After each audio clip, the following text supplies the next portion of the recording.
jammies on. Figured it was appropriate attire. Wearing my shades, my eyes really fucking with me. So I wanted to make sure, looking at the LED and whatnot, I didn't get overwhelmed and start getting a fucking migraine. So, not trying to be cool, though I am. Oh no, actually it's because I didn't want to blind you with all the genius, right? Come on, that was funny. So here we are. A lot to talk about, and before we get started, I want to make sure that everybody understands. I did it this time because I understand the time differences in Europe and over here. And this is a few things that I need to get off my chest. I know a lot of you need to hear, well, you need reassurance and clarity, if you will. So that's what I intend on doing. It's been a tough couple weeks, I won't lie. I know it's hard for everybody to kind of get their head around it. At the end of the day, I am still very much human. And I have quirks. I have things that affect me that I don't expect anyone else to understand. So I figured I would start this off with a brief explanation of why it was so impactful and important to have both of my youngest kids on stage with me in Denver, Colorado at that show. And the announcement that I made about, quote unquote, retiring from heavy metal. Now, before we go there, I do want to say, I want you to take in consideration the passion, the pressure, the moment, real time of what it was like to be on stage with my kids in front of, I don't even know, I think it was 15, 17,000 people. It was overwhelming. And before that show, I had to sit down and talk with both of my kids. And it was really the first time I've ever had the two of them together like that. And so that in itself was huge. So when I got on stage, I kept looking over at them. Now, mind you, they didn't know I was going to tell anybody this, nor did my bandmates. Yeah. This was something that just came through me. Now, as many of you know, my oldest daughter, Alexis, she's a young adult now. She is in recovery. Her stepsister, Sierra, overdosed close to 2 years now ago and died. So being away and not being present or having an effect on their lives and watching that happen from afar, watching my oldest daughter going through what she's going through right now from afar, it eats me alive. It destroys me. And I think any parent out there knows exactly what I'm talking about. So that night, I saw Nova and I saw Ivan Jr. over on the side.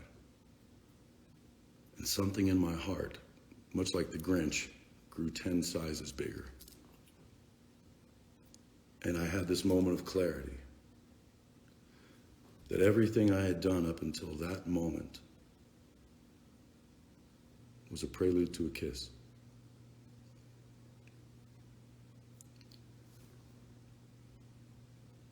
The moment I got off stage, and I'm going to make a video about this here in the next week, both of my kids came to me in tears, especially Nova. And she asked me why I would do something like that. Because music is all I've ever had. And I've instilled it into my children that music is a universal connection, that there is more to it than just a song or tune. Like I said in Brighter Side of Gray, life is not a game, it's a song. There's a reason I said that. When I got back to my dressing room that night, my phone, oh my God, it was like a war zone.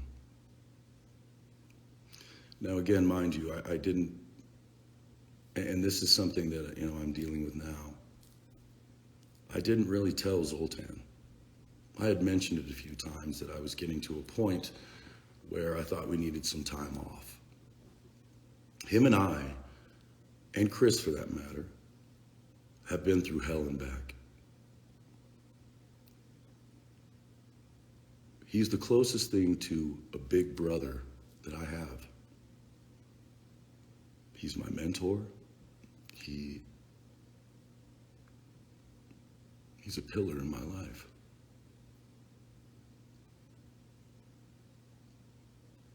And on my phone,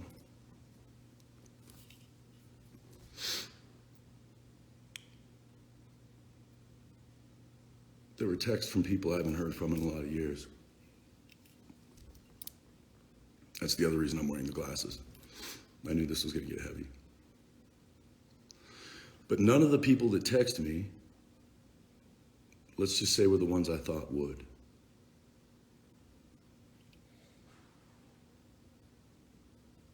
It became very obvious to me within a matter of seconds who cared and who didn't. And since I've gotten sober, I've been in this motion, I'll call it, this constant movement of trying to make up for lost time, I guess. I don't necessarily know what you call it, to be quite honest with you. But I've been go, go, go, go, go. And again, in that moment, between my children crying afterward and asking me why I do that when music is so special to me, and it's all I've ever talked about or done.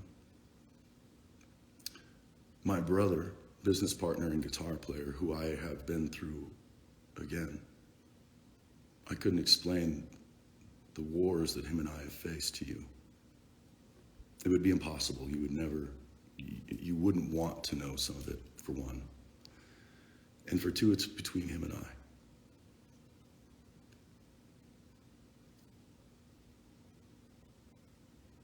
And then I saw the comments from you, the people who do care. And again, it ripped at me.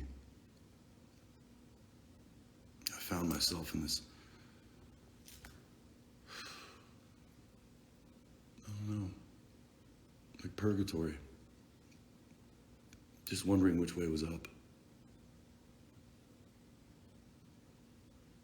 Got all the love in the world from you and from my children and from my bandmates, new and old. Why is something pulling on me so hard? And like I said, the texts that I got were people from the media trying to get a scoop. There was a lot of music business people. And I use the word business very loosely.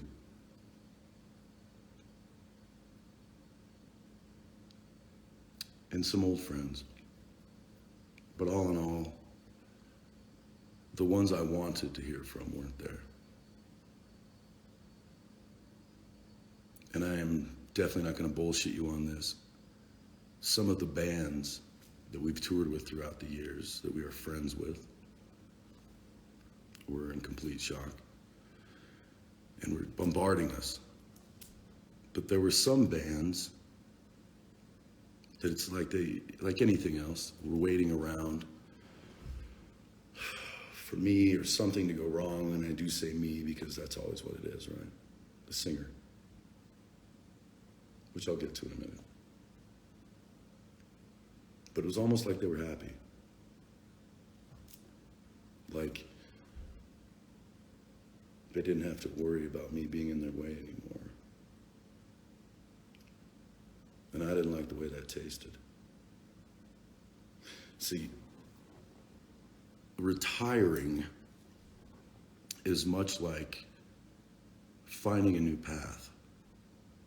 And sometimes, from what I've learned anyway, watching others do it, there are goods and bads, pros and cons.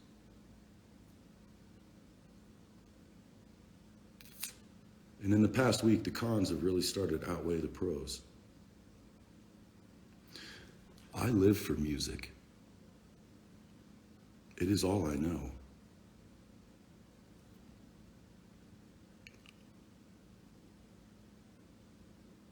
And it occurred to me, back to that, I'm sorry, I'm gonna get off here a couple times, so just stick with me. I've got a lot of thoughts going on. My ADHD will kick in. It occurred to me when I started reading those comments and when I didn't see the text that I was assuming were going to be there, when I got the reaction I got, that I had done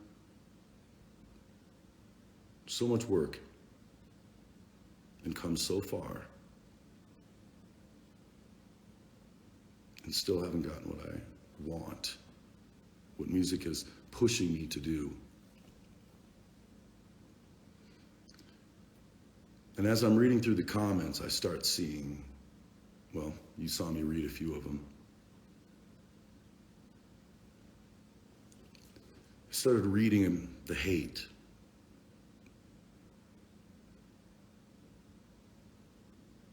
Anyone that knows me knows that I am fueled by that. I have been my whole life. It's almost an illness. I hate being the underdog. I've always been the fucking underdog since I was that tall. No one ever gave me shit. It's just a fact.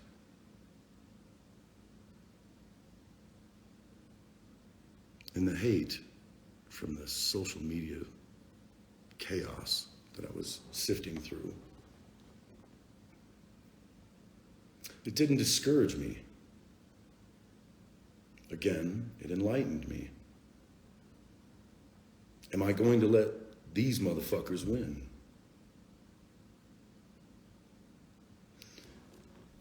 I don't understand, and I said a little bit about this, but I want to get into this because this is where this feeds into. Heavy metal, rock was spawned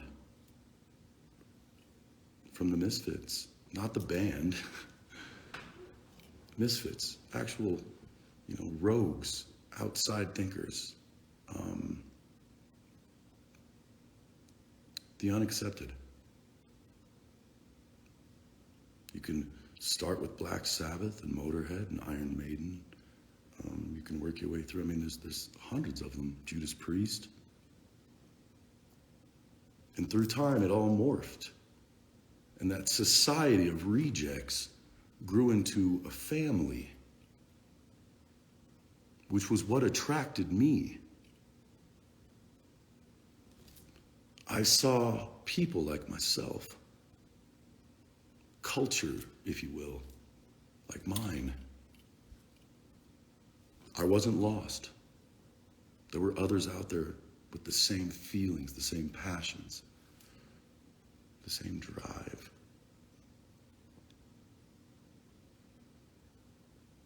And once I got further and further into my career, starting with Motigrator, I realized in small doses, because I was blind and oblivious to it at first, that most of what I saw growing up in the magazines and on posters was a fucking lie. It was a game. I thought that music, the business, was going to save me. That all I needed to do was be on that stage and speak my mind, and that others would gravitate towards that, and that I would find familia. Hearts like mine, minds like mine, as crazy as they are. And I did. But in doing that, I also turned over rocks and found a lot of slugs a lot of leeches. And the more I looked up, the clouds, they loomed, and they got lower and lower, and the pressure got harder and harder. And back, right about wrong side of heaven, and I've told you this, is when I cracked. I fell apart.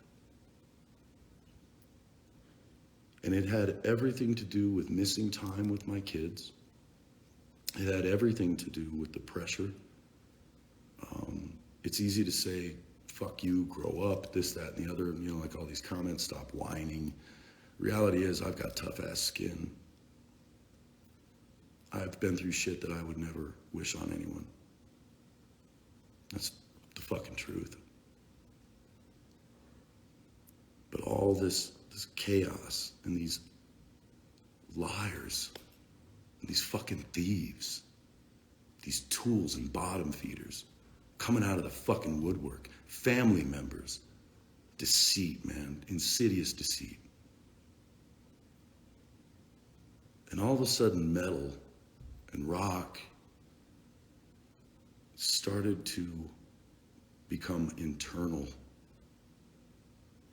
It wasn't just singing it. It wasn't just playing that music. It was being that. And I don't care who you are, when you live in darkness, well, what else are you to do besides acclimate, adjust? So again, all this social media hate that I saw from these fucking outsiders, from these ain'ts, all I could think of is, who are these people to sit out there and criticize and critique me, critique my peers? That's why I said that article about Slipknot really pissed me off.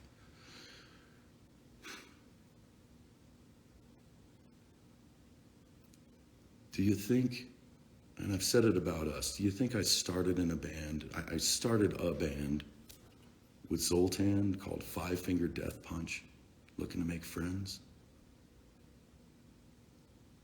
Do you think Corey and Clown, when they started Slipknot, they were like, someday we're gonna have to conform and keep doing the same album over and over, otherwise everybody's gonna hate on us? No, none of us think that way. We do what we do because it feels right. We never started doing this to impress anyone.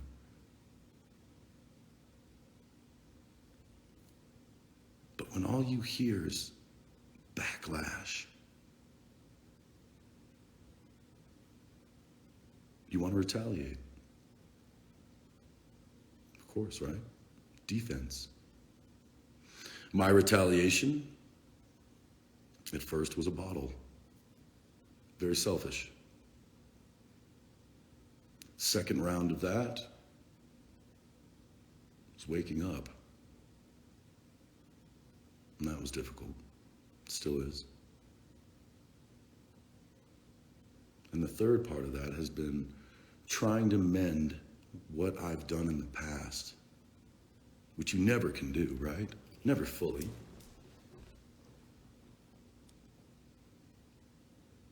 And again, reading all that fucking bullshit, the text messages, seeing Zoe's face, hearing the audience, being at home in Colorado, that energy.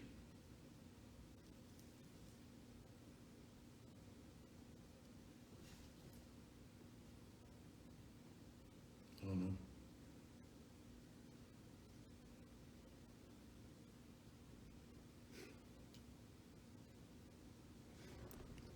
I want to be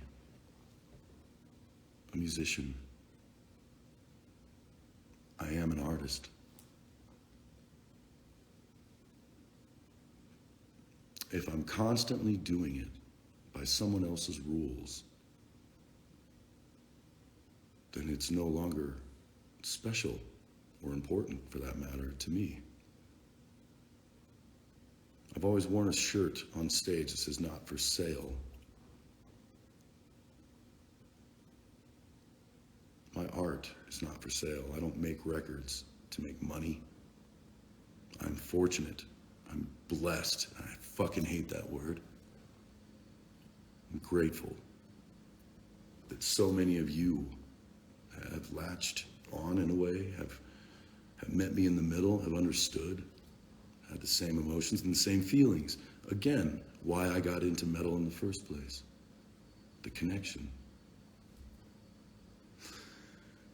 Something else that's, been pulling at me is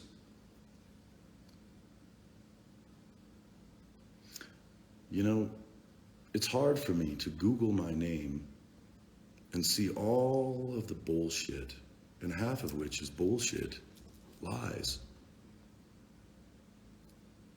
And to know that that's not me. That's all anyone has ever grabbed from the fucking sky.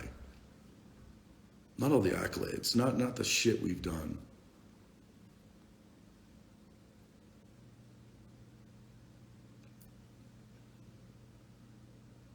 You start wondering why.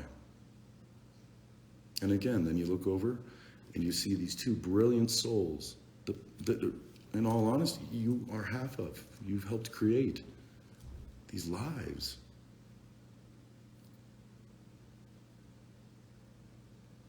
And they don't judge you. I mean, minus wearing the wrong pants or embarrassing them in public, but all in all, it's genuine. And that selflessness, that love, that unconditional love that everybody so searches for. I never knew it before. I don't think I've ever been capable of true love until my kids. To me, it was a farce. It was a bedtime story. It was something that other people did. Music is my love. That's my romance.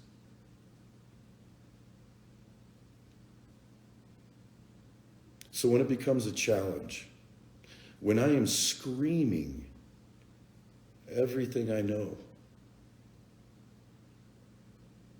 and people are hearing it, but they're not listening, again.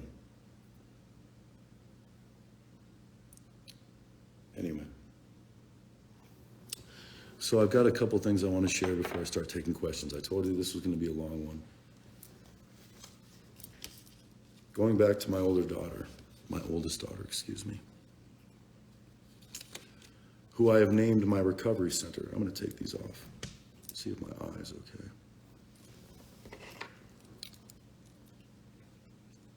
Better. As I stated earlier, let me start this differently. My stepdaughter, Sierra, overdosed a little close to about 2 years ago and died. My other daughter, Alexis, her middle name is Coral. So I named my recovery center after the two of them because my daughter, Alexis, is in recovery. So my recovery center, we called it Sierra Coral, which, by the way, is about a month away from opening. So that'll be my Christmas present to myself this year. And that's what I'm talking about. We'll wrap this all into it, I promise. So my oldest has been having a hard time, and that's expected. And in the midst of all this shit, while I'm out on the road and she's having a tough time, she gave me a card.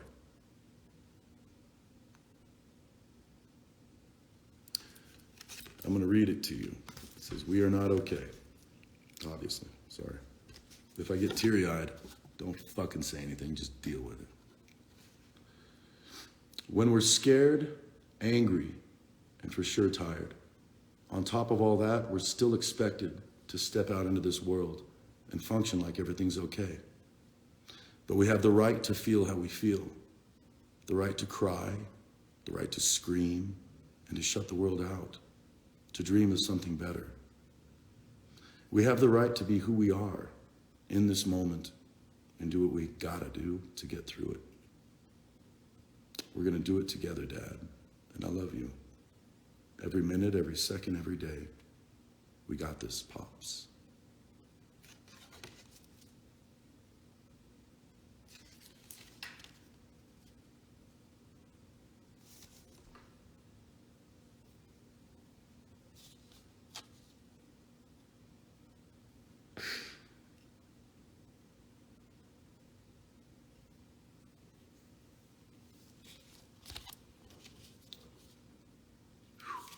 Uh, Knowing that I've missed that kind of time, feeling like I could have been there.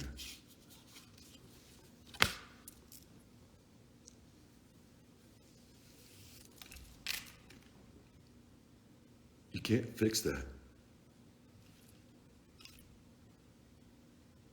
And no offense, but there's no amount of love in the world from an outside source, that can replace it. I can't get that time back with her, ever.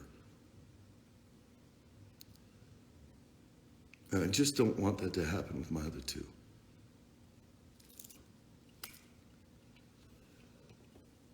That's the truth. It scares me to not be in control of something that I've given life to. Something I love so dearly.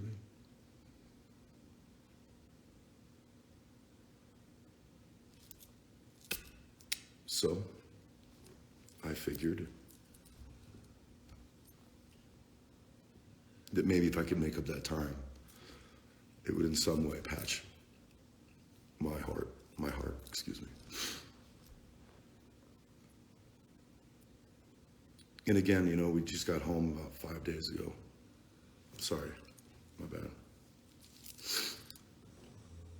We just got home like 5 days ago, and you can hear that my dog is snoring on the couch. And ever since I've been home, I'm looking around and I'm doing, like today I went and did shit around my it's a ranch. I have a little ranch. It's where I write and get away these days. And I'm looking at the sky, and I went by and saw my mom, saw my little brother, my aunt. I'm in the middle of buying a smoothie place. I've got my gas station. I don't know if I've ever even told you that. I have a gas station in Cheyenne, Wyoming called Moody's Rock Stop Corner Shop. It's true. Just a little convenience store. It was one of my favorite jobs growing up, so I bought it. And it's just something I have. My recovery center. All these things going on. Filming a video this next week. And it felt so good to just be me without any outside pressures.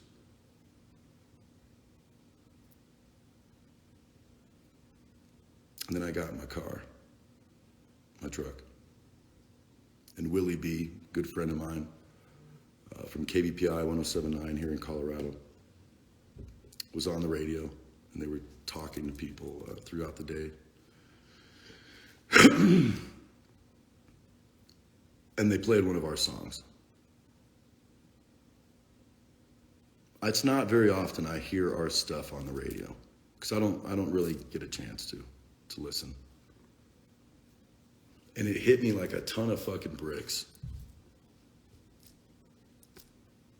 Here I am on this beautiful day, looking at the sky, free will, just fucking living, you know?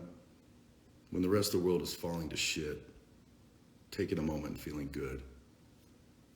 And our song comes on. And it's Afterlife. The lyrics of that song couldn't be any closer to how I was feeling. Not just today, but on stage that night and the last few months. I heard the rumors, that the rumors were all true. They may be looking for me, but they're coming for you. I don't want to wait. And it lit this fucking fire in the back of my heart, right in the cockles. And I thought about my oldest as I'm driving by the recovery center. And about how I tell her all the time to do whatever makes her happy, minus destroying herself. And my other two I talked to today, and Nova's at a birthday party. Junior's got some stuff going on, and I found myself alone with nothing but music once again.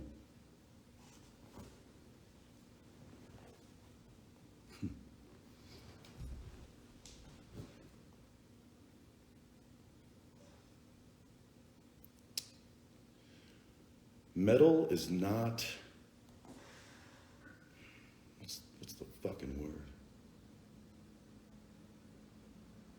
Let's just put it this way. It's foreign to the rest of the world for a reason. There's a reason that pop and rap, that culture is embraced. It is. It's not just about them going number one. It's not just about it, because all that's just hype. Who really fucking cares at the end of the day, right? It's about making good music, or at least music that you love. And I watch these pop artists and these hip hop guys, Adam fucking Levine, and these fuck sticks, and they have all this money and they throw it around and they abuse their power, and they're selfish and self-absorbed and arrogant. And metal's not like that. Sure, I mean, we're cocky. That's who we are. If you have confidence in yourself and you believe in what you do, you should be a little fucking cocky. As long as you back it up.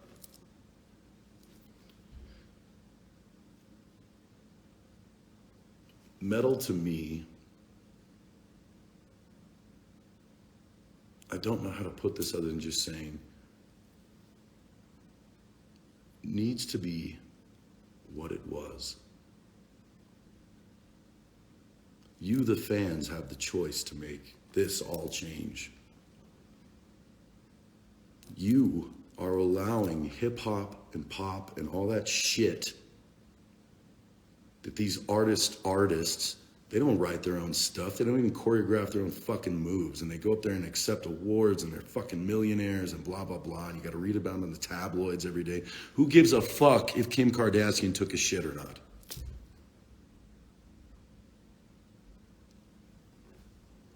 And us metal, and you can say we're metal or not, I really don't give two fucks.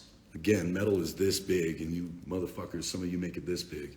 It's not yours. You don't get to keep it. You don't get to define it. Anyway, I see these fuckers abuse everything. And it makes me sick. Because I watch fans of metal fighting over what's good and what's fucking bad. Divided. Not complimenting the culture, but absolutely dividing it. And once again, that's not why this is not what it was about. Growing up as a kid, listening to fucking Merciful Fate and Metallica and Megadeth and Exodus and Metal Church and Grim Reaper and Halloween and Iron Maiden and Motorhead and fucking Misfits and Danzig and all these fucking amazing metal bands. I never heard any of them downing on each other. And of course, you always had, whatever. But at the end of the day, metal is a community. It should be. It's supposed to be. That keeps out that kind of cliquey bullshit. We take care of each other. We watch each other's back. We devour the competition. Who's going to stand against us if we were to be united again? And I say again because it wasn't always like this. My first tour ever was with Motigrator, with Ministry, Al Jorgensen, Nothing Face, and a band called Lollipop Luskill. Al Jorgensen told me fucking stories that would pop your skull. Rock star shit. And that was my introduction to the music industry and to life on the road. And no matter what he did or what we did or anything else, there was this acceptance that there was still a bond a unity, even though we were a new band, even though we didn't really deserve the respect at the time. Al gave it to us. My friends from Nothing Face, Tom Maxwell from Hell Yeah, who's also one of my dearest friends, known him for what seems to be like eons at this point, accepted us because we were a community. We were on the road together. We were making metal music, the Rejects music.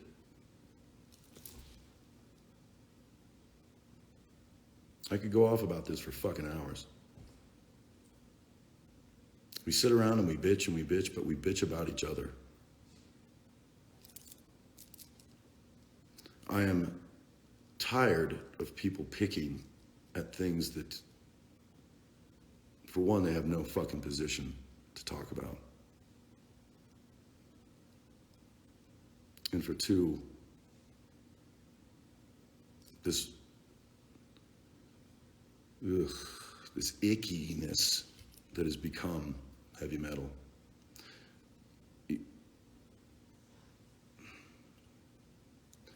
On our new album, there's a song called Golden Gutter. The tagline, the end of that chorus, says, keep your eyes on the prize, one fist in the gold and one foot in the gutter. That line, actually, I borrowed from the one and only Ricky Rackman from Headbangers Ball. That's how deeply rooted I am in metal. Since I was yay big, it's all I've known. And that song is very self-explanatory for one. But the reason I used that line was because it reminded me of that riff. Just reminds me of something that is supposed to be. It's gnarly, it's fucking, you just want to get out there and throw an elbow or two, right? And that reminded me of Headbangers Ball, which is for me where a lot of it started. I got the visual stimulation I needed to go along with what was coming out audioly. Audioly? Whatever. And so that was kind of like an ode to my old school self, and giving an ode to Ricky Rackman as well, of course. Hail Rackman.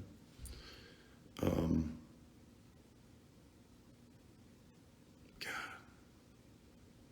Again, I'm getting off track.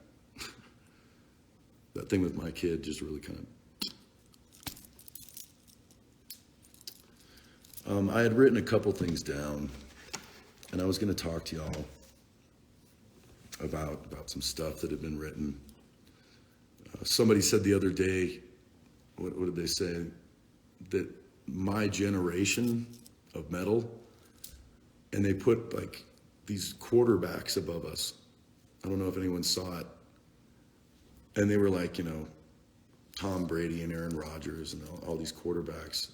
And then they put our faces next to it. And it really hit me funny because it made me think about major league athletes. And I compared them in my head to what we do as artists and musicians. Now, you really follow me here. Tom Brady, the GOAT. Like him or hate him, it doesn't matter. The guy's got the rings to fucking prove it, right? I'm an Aaron Rodgers, John Elway kind of guy, but that can be argued. Marino, Kelly, you can move, whatever. Tom Brady is basically my age. And everybody's been pressuring him for 5 years now to retire. Now, Tom Brady, the quarterback of the fucking New England Patriots and the Tampa Bay Buccaneers, greatest of all time, basically, at this point. Oh, Montana, God damn, I'm going to go off again. Anyway, when he's on a field playing football, they play one game a week, okay? And if you calculate all the time that they actually spend playing compared to commercial breaks and Gatorade breaks and bitching at the referees and coaching and whatever else, they play statistically, and you can look this up, literally between 8 and 12 minutes total. In that whole fucking game, they play 8 to 12 minutes. Now, I'm not taking away from them and saying that they don't fucking bust their ass, because my little brother's a football player, my cousins are hockey players. I get what athletes do. What I'm getting at is this. A musician like myself, or Corey, or Brent, or Jonathan Davis, okay? Any of them, pick one. We're on stage for an hour to an hour and a half to 2 hours a night, 4 to 5 nights a week. doing a workout from head to fucking toe, from every nerve in your body. I have separated my fucking retina screaming. I know Corey had a similar problem. I don't exactly remember what it was, but it was similar. We fucking destroy ourselves 10 months out of the year. 10 months. We don't get off time. And when we do, it's because of the holidays and because, well, thank whatever, that it's the holidays. Pop artists, they go out for 3 months a year, 4 months maybe. Hip hop's kind of the same. It's like comparing golf to, I don't know, hockey. How's that? So it was funny to me to see these quarterbacks lined up and how great they are. And then they have these hip hop artists underneath them who they in their head, they calculate who that person would be compared to. And underneath was like metal guys. Way at the bottom, actually. And it got me thinking. I was like, people are idolizing and they are understanding, not only understanding, pushing people like Tom Brady to fucking retire, right? And this guy's not going to retire. That's who he is. It's what he does. He loves football. He loves the game. He loves the competition, probably the fucking brotherhood. I mean, there's so much that goes with it. But everybody's cool with him retiring every year and then not. But we are expected to keep going until we fucking die. Until suicide or whatever else in the fuck comes up and we're lost in the mist. And then everybody gets a poster and they miss us. Isn't that fucking special? My life demands more than that.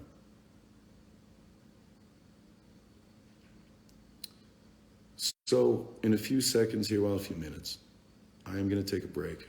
I need to wash my face off and get some water and get my head back together. And I'm going to do a round 2 of this. Like I said, this is going to be a long night. I haven't taken questions yet, and I still have more I want to talk about. This has just been rambling, trying to get you up to speed on how I'm feeling and why. The next episode, we'll get into some dirty shit. And I love dirt. I do love you. I do. If I didn't, I wouldn't be doing this, much less all of that. So I hope that that resonates with you. Now, if you excuse me, I'm going to get myself together, and I'll be back in 10 minutes. Pieces.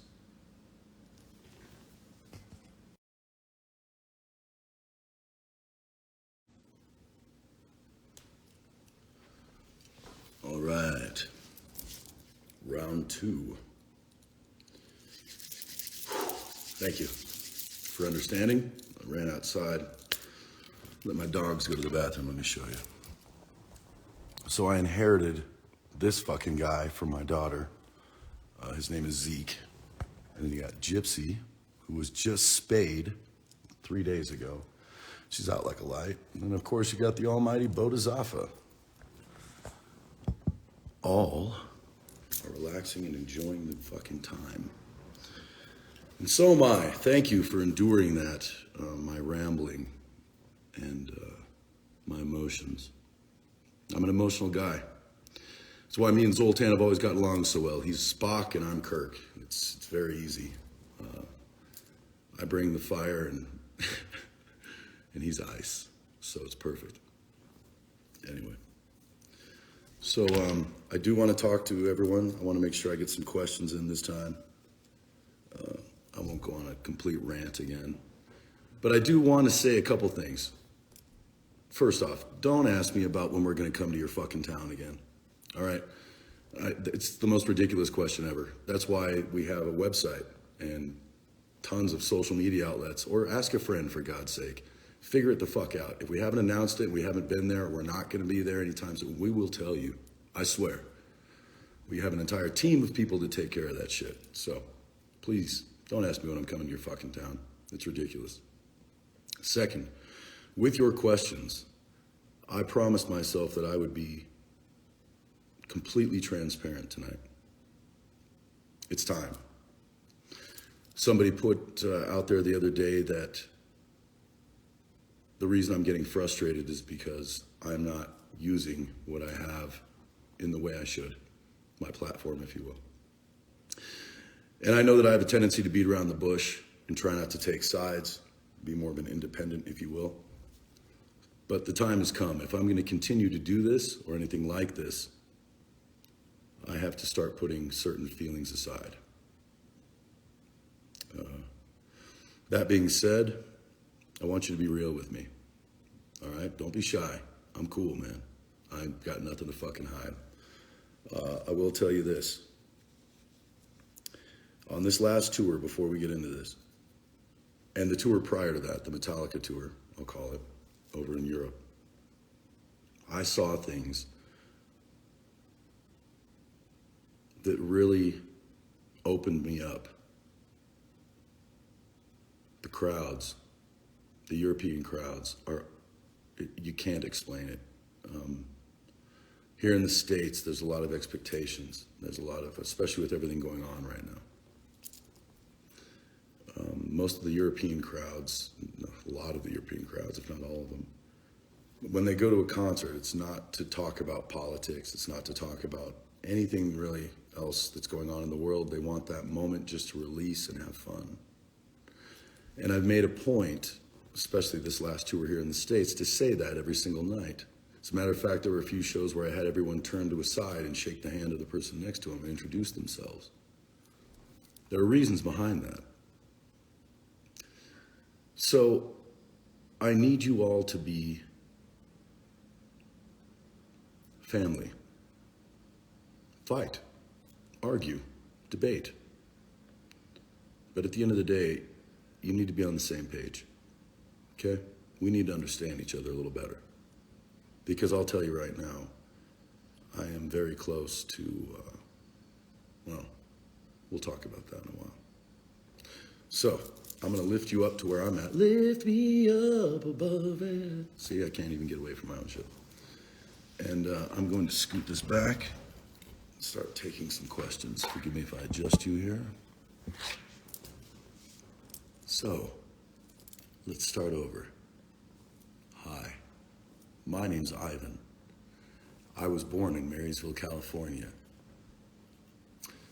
At the age of 2, my mother basically kidnapped me from my real father, who I have never really met, has been in and out of prison, as far as I know, for my whole life.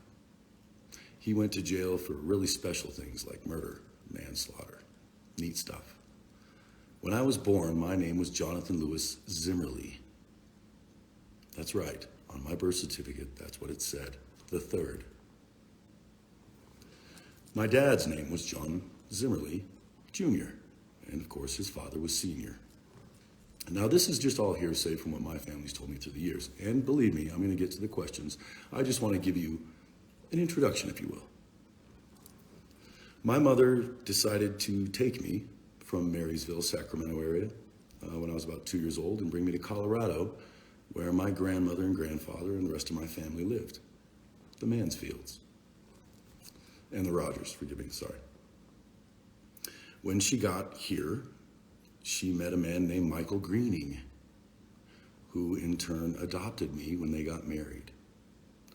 Now, the John being turned into Ivan is because the common name in Russia at the time was Ivan, the most common. And in America it was John, so my mother swapped them. So John became Ivan. Now, my middle name is Lewis, L-E-W-I-S. When I was born, it was L-O-U-I-S, Luis. Then when I was adopted by Michael, my last name became Greening, of course. So it became Ivan Lewis Greening at 4 years old. Through time, my mother and father, like most people in that generation, divorced. I didn't handle it well. I went into group homes, changed my name, didn't give a fuck. Until I was 18, I was in and out of the system. I never knew a home after that. I was shuffled in and out of boys' homes about every 3 to 4 months. I went to 6 different high schools in 2 years. That's fact. My mother couldn't handle me once her and my father were divorced. She had my little brother and sister to take care of, and so she did what any smart parent would do, and that was to separate the bad seed from the two that had a possible future ahead of them. Excuse me. Anyway, needless to say, time went on, I emancipated. When my mother and father got divorced, I held it against him for years and years and years. Never really accepting my last name, and in his family, they were much different than my mom's side. They didn't, for all intent and purposes, for the first part of the relationship, I didn't think they accepted me. These days, I figure it was probably just me being a stupid kid, because I love the Greenings very, very much. My cousins, my aunts and uncles, they're all fucking amazing people. Anywho, my mother remarried years later to a man named Billy Moody from Fort Morgan, Colorado. Now, I hadn't spoken to my mother in almost 6 years, so this was new to me. And when I met this guy, Billy, he took me in like a son. And I guess he had a son of his own. I never met him, but his son didn't have anything to do with him. And so through time, me and Billy grew really, really close. And I kind of took him on as a father. You know, as any bastard does, we kind of look to certain role models, you know, for influence. When I wanted to go to Los Angeles to audition for a band, mainly Motigrator, the whole world had basically told me it was never going to happen. That I was just spinning my wheels and I was never going to accumulate the shit. And I had a dream that was just going to pass me by. I didn't believe that. I had a calling and I knew it. Billy Moody gave me this beat down Plymouth to drive my happy ass to LA and audition in, and $500 cash. It was all we had, but it was so much. So this man who had never known me before marrying my mother, knew nothing about me minus some stories, when I met him, embraced me, took me in, and treated me as one of his own, if not his only. So when I went to LA, at first I went by my nickname, which a lot of you know is Ghost. And that's a whole different story. Once my older brother, well, the guy I considered to be my older brother, passed on, he was the one that gave me that nickname, and I stopped using it. Billy passed on shortly after Motigrator disbanded. And lucky for me, and I'm very grateful that Billy got to see us live once at the Fillmore in Colorado. It's pretty neat. And when he passed on, I felt necessary, and I still feel it necessary, to carry his name and to make sure that man had a legacy. Because me not having a blood father, never meeting my own, my mother, you know, taking me, and my stepdad, you know, that whole story, it felt very right to me to take on Billy's name. And so from that point on, I have been known as Ivan Louis Moody, Il Moody. So, now that you have a brief introduction, without getting into too much other shit,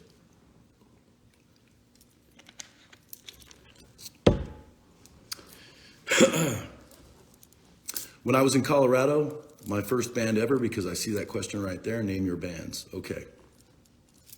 My first band ever was called Wicked Jest. Started it with a guy named Dorian Cornwell in a basement in Arvada, Colorado. His dad and I and him used to play music all the time in his basement. That's where we started. My second band ever was called Abstract Black. Same band, but we disbanded a couple people, whatever. I'm just going to say the names and go on.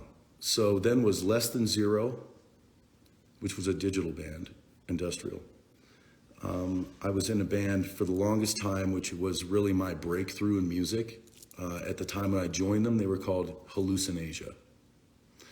These guys were originally from Las Vegas, had moved to Colorado, the fucking baddest metal band I had ever heard. We used to have practice spaces in downtown Denver. I would go downstairs, and this band, we would all the other bands, we would sit outside and drink beer and just listen to them, be like, fuck you, dude, those guys are, there's no way they're not gonna make it. Their singer, Vince, he moved on eventually, and then eventually died. He got in a car accident, he fell asleep behind the wheel, coming home from a gig one night, actually. The bass player, Ryan Morrow, and I were good friends, and the guitar player, Bill, and they called me and they asked me to come down. I'd never been in a real band before, and to me, this was the breakthrough of a lifetime. For 3 days straight, I did push-ups for like 4 hours. I did sit-ups. I was in my mirror practicing moves. I'm gonna fucking do this. And with them, I won my first battle of the bands. I had a shot. And I started learning what to play music live was. After them, I left actually Colorado. I was living in a house with those guys. And I met a gentleman, the name of Brian Steele Medina, who now is the drummer for Gemini Syndrome. My best friend in the entire world. I met him. He understood music like no other person I'd ever met. He understood it on all levels. And it just blew me away how in tune he was. I'd never met anyone like that before. So Brian and I got together, practiced a few times. I actually went and played a show that I didn't tell anyone about in Arizona. Came back, and along with another man by the name of Adam, we went to Los Angeles together. Started a band called Toys. Now, first Toys was called Toys de los Crash, Toys of the Crash. The producer we worked with didn't like it, so we changed it to Toys, T-O-I-Z. Played a few gigs in LA, actually more than a few. And at that time, my oldest daughter, Alexis, was just being born back in Colorado. So it didn't pan out for a lot of reasons. It just wasn't meant to be. So Toys disbanded. I tried out for another band out there called Endism, and I played with them for a couple months. And that was probably one of the coolest bands I was ever in, by the way. They were fucking awesome. But it just didn't seem like things were working. There was something awry there, and I didn't want to be a part of it, so I just kind of moved on. Sorry, Lucas, if you're watching this, I love you, but that's what happened. At that point, I tried to go back to Toys. They wouldn't have me, and I didn't blame them because we had had a lot of combative shit go on. We had fired Brian. We were working with this producer, Bob Marlette, who was also working with El Nino and Saliva at the time, and wanted us to be Saliva. And I am not a fan, nor have I ever been. I wasn't about it. So I became very resistant of the idea, and that was it. I walked. No bullshit. A day after Toys and I separated, I got a call from a guy named Steve Ross and Gary Richards, two guys, excuse me. I had tried out for a few bands in LA and they had heard. Gary Richards talked me into coming into an audition for a band called Motograder that had their own instruments. They made their own instruments. They were very into industrial music, which I am, always have been. Ministry, Skinny Puppy, Nitzareb, Front 240, I mean, you name it. I love that kind of shit. Black Acid Evil by Danzig, if you haven't heard it, industrial. It's got Jerry Cantrell on a couple pieces, but anyway. So I went and I auditioned for this band called Motograder. It was epic. It was fucking majestic. It was tribal. It was very dirty, and I loved it. It was a fuck you to everyone that had ever said naysayed me. Motograder came out at a time when we were already superseded by Slipknot, Mudvayne, Mushroomhead, and just about every other band that had some image working for them. So we got lost in the wreckage. That's the truth. We did Ozfest, we did a few tours, like I said, with Ministry. We got lost in the dust. A couple of the guys, Bruce, the guy who invented the grader, is what we called it, the machine. He left. He wasn't going to deal with it. He wanted more. And to be honest, the label at that time wanted us to go a certain direction, and we weren't going to do it. We listened to bands like Crash Worship and fucking these really eclectic kind of weird things, you know? And they wanted us to be very conformist. So we made the one album. Bruce and Joey, who started the band, quit. There was a lot of back and forth of who was going to take it, who wasn't. The universe answers. Rest in peace, a gentleman by the name of Steve Richards, Steve Rock Richards, the rocker, who was the CEO and owner of No Name Records, our manager, and also was responsible partly for Slipknot being signed, along with a few other bands, Hatebreed, it was American Head Charge, so on and so forth. Steve passed on. Now, Slipknot was signed to Roadrunner, was now, and we went to Elektra. Elektra folded, and so did we. We got lost in the shuffle there too. So completely defeated, pissed off at everything. Long story long, I went back to Colorado. I was like, fuck this. The music industry can suck my dick. Like, that's how I felt. Fuck them. Hate them. Don't care. Discontinued the whole idea of singing for a band ever again. Remember MySpace? Remember that fucking, yeah. Well, I had a MySpace. Now, I met this guy through Motograder named John Stevens. He worked for XM Satellite Radio before Sirius and XM became a thing. I met John Stevens and Manny and Ward and all those guys, Pants. And John and I hit it off musically. He's a fucking sonic genius. So we invented the band Ghost Machine. Me being Ghost and him being the Machine. And we made an album that was, I thought, probably one of the most perfect pieces of music I've ever been a part of. Front to back, I was in love with what we did. But John had a life, and he wasn't capable of touring at the time, and there was just a lot of, again, I was PTSD from Motograder. I didn't want to tour. I didn't care. I just wanted to make the music. We got the Saw 2 soundtrack. We did a whole bunch of cool stuff with Ghost Machine, but it wasn't meant to be. So I walked, like I do, right?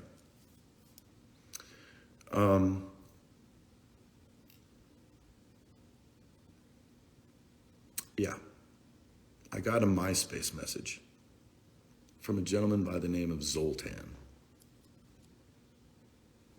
Now at the time, and I'm sure a few of you know this story, there was a movie out called Dude, Where's My Car? Right? Do you remember the part where they were like, Hail Zoltan, the bubble motherfuckers, right? The bubble people? I thought it was a tagline. I had no idea that was his real fucking name. So I kept kind of avoiding it. I was just on MySpace because that's where, you know, the music thing and the top 8 and all that stuff. It was cool. It wasn't like stuff these days. Whatever. So this guy Zoltan kept bugging me. He's like, you gotta check out my music. Now here's the thing, and he hates me saying this, but it's the truth. His English was still very choppy at that time. And so his emails didn't read right to me. And again, I'm a bitter fuck. I'd been burned already by 2 other bands. I was just, whatever, static at this point. So this other band named Spineshank was looking for a singer as well. And another band out of LA, well, Cali, called Edema. So what I did was, I started putting my feelers out and seeing, because something in me was like, I can't quit no matter what I do. Now, mind you, I was living on couches, all right? I'd just gotten back from LA. I was drinking like a fish. I was like, fuck everything. And I was mainly on my sister's couch, by the way. Poor Sandy. And I finally answered. So this Zoltan guy, he sends me this samurai thing, this picture. And on the front of it is this audio piece of What Is Now the Bleeding. Now imagine, I had never heard this. I said, send me some music. And in my head, by the way, I'll get to the Spineshank Edema thing. In my head, I was like, just send me some music so I have a reason to reject it. That's really what it was. And he sends me this picture of this samurai, and it fades into Bruce Lee, which was our first advertisement poster ever. And that guitar part starts playing from The Bleeding. Right now, I just got goosebumps and my hands started sweating. The emotions that went through me at that moment were something that I had never felt, ever. All the bands I had been in, all the music I had created, all the shit I had done to be where I was searching. It's like finding a soulmate. Truly. I was searching for that. And it was European sounding enough with the metal grug to it and the fucking American kind of, and the vibe of it just overcame me. I think I might have even I sat back, I was struck. So everything's too good to be true, right? Pessimist that I am.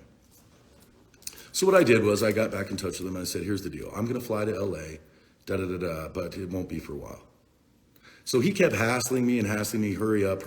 And I was like, no, I'm not going to do this until I have other auditions in place. So I got a hold of the guys from Spine Shank. I kind of concurred, designed that whole thing with them. And then I went over and I got a hold of a couple guys from the Edema thing, but that didn't actually go anywhere at all. I didn't even audition. What happened was Zoe finally got so frustrated. He goes, here's the deal. I'm going to pay for you to fly out. And I was like, okay, fuck, I'll do that. So I scheduled this audition for Spine Shank. Had it in my head to go audition for Edema. Yada, yada. So I get to LA and I go down to the studios and I had written a song for the guys from Spine Shank. And a piece they had sent me. And they told me, they said, you're not what we're looking for. And I took it with a grain of salt, to be honest with you. I was like, okay, cool. And that was it. Very cool dudes. Still talk to them. Fucking sly cats, man. Really love them. Then I decided that Edema, I wasn't going to reach out to them because I didn't want to be in the shoes of another bigger singer. And the guy is JD's half brother. You know what I mean? It's just, to me, that's not where I wanted to go. So I didn't even call. So last but not least, obviously, was Five Finger Death Punch. I didn't know the name. They had no idea. Zoe had sent me the name. I thought it was fucking awesome. And the other guys hated it. So me and Zoe decided that was the name. Right out of the gate. We're keeping it. That's it. Anyway, so I fly in, go down to this jam space. You pretty much know the rest. Put my foot up on a fucking couch. Had a little 57 hooked into a pig nose or whatever the fuck they call them, this little amp. Faced the wall, and I sang The Bleeding for the first time. And when I turned around, I expected them to be like, because I had heard what they were doing before, and before me, they had a guy named Kyle who was very all the fucking time. And I told them, I said, I'm a melodic singer. I love melodies and harmonies and the big structured fucking, orchestra shit. I'm from an industrial scene. I love music, but I don't really get into the solos and I loved listening to them. Like I said, the metal I grew up on, Megadeth, Metallica, fucking Pantera, Judas Priest, they had real solos, and I'd never been in a band like that. So to me, it was kind of, But Zoe convinced me. He was like, the way that I have a vision of where this is going to go musically, you and I are going to decorate it every time with your, what we always call it, fire, and his ice. The European with the American kind of blues meets. Yeah. And the first 3 songs we wrote were Salvation, Meet the Monster, of course, The Bleeding, and Ashes.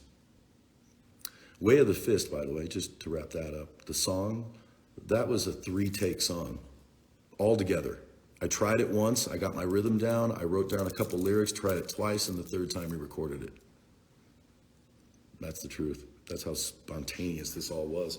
So I went to LA, again, long story long, I went to fucking LA, and Zoe canceled my ticket back.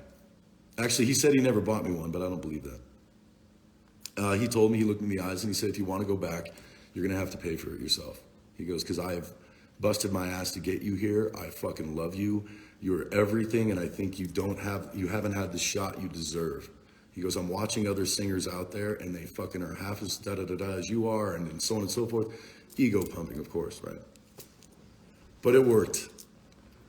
And he goes, by the way, we're going in the studio next week. And he goes, do you really like the name? And I said, dude, if we name it anything else, I'm not going to be in it. End of story. And he told me, he goes, I'm going to give you the freedom. This was the other part of that. He goes, I'm going to give you freedom to be who you are. Because he saw me at Ozfest and he told me, he goes, you were contained. He goes, I'm gonna take the fucking chains off you. Go fucking crazy. Be Ivan.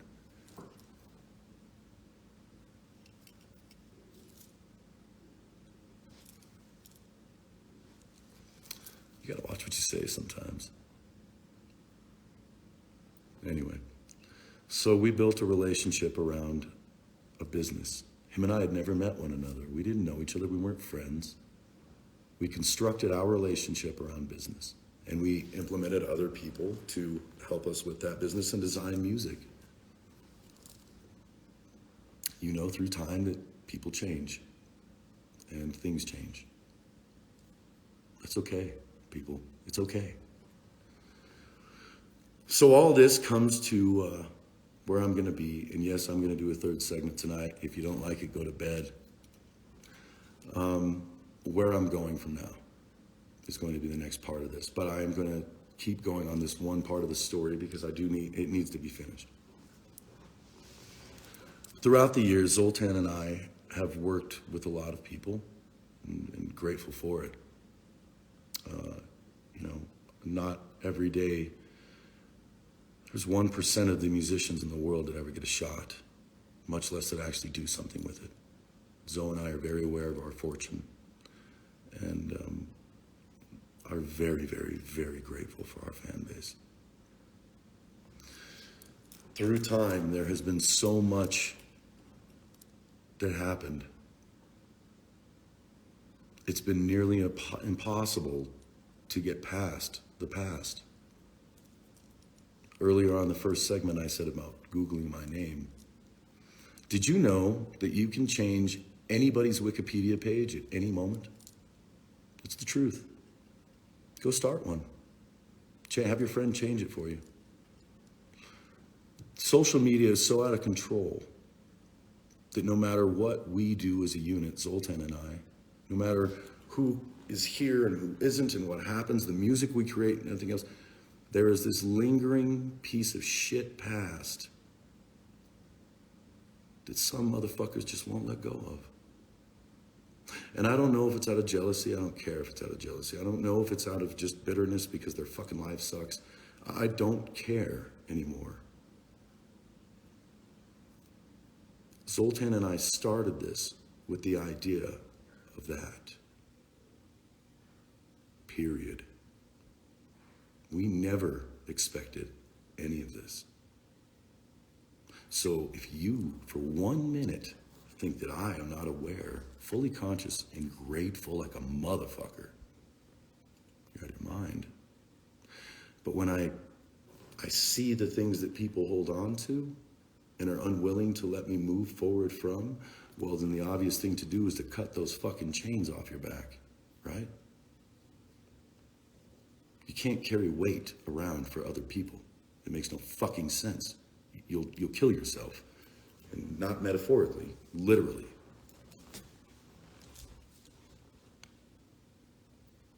I have not talked to Zoe about certain things since our last show in Utah. Which, by the way, for all you people from Utah, I'm fucking sorry. Drunk guy, pole, lights go out, next. Sorry, we'll make it up to you. But there are certain things I haven't talked to Zoe about, and I am going to. He, I think, is in Hawaii right now, or somewhere with Miss Gracie, and well-deserved. I'm also going to talk to Chris. Something else that I have had an issue with that I need to figure out a way to get over. Again, they're going to hear about this, excuse me, after all of you. It was hard when Jeremy left. I don't know how else to put that. It broke my heart. Jeremy and I started as besties. He was my friend in the band while Zoe and I were business partners. Our birthdays were one day apart. We were just the same kind of funky, I guess. And I just fucking loved him, man. And we had Daryl, our first guitar player, and then Matt, our bass player. And Matt and me were really close. Daryl was kind of the outcast the whole time. He kind of left on his own. It was another thing. But Jeremy introduced me to Jason Hook at the Way of the Fist video shoot. And Jason was there for about 2 hours talking. and just talking. And I was asking him stories about Alice Cooper and Vince Neil and these bands he had played for. And he just blew me away. He was, since Brian Medina, I hadn't really met anybody who I had connected with like I did Jeremy and eventually Jason. Now, when Jason joined the band, at first, he really just was excited to make his own music because he'd been playing for other bands that he was just getting paid to be up on stage. And he brought the fucking heat, man. Jason Hook's one of the greatest of all time. I don't give a fuck. That's the truth. So anyway, when Jeremy left, I had a feeling because Jason and him were so fucking close. They were like Corsican twins. I've said it before. You could literally pinch Jeremy's arm and Jason would go, ow. Fucking weird is that, right? But I knew it was a matter of time before Jason kind of felt the separation, I guess. And I saw it building. I did. And Zoe, being the almighty protector that he is and always having his arms around everyone trying to be the big brother, he didn't really want to see it. I had no choice. That acoustic part that Jason and I always did on stage, I felt the distance growing every night. It wasn't emotional anymore. So anyway, when Jason parted, I just felt empty. I did, especially being sober. I had worked so hard to be me again and to be alive and to enjoy this. And my two good friends left.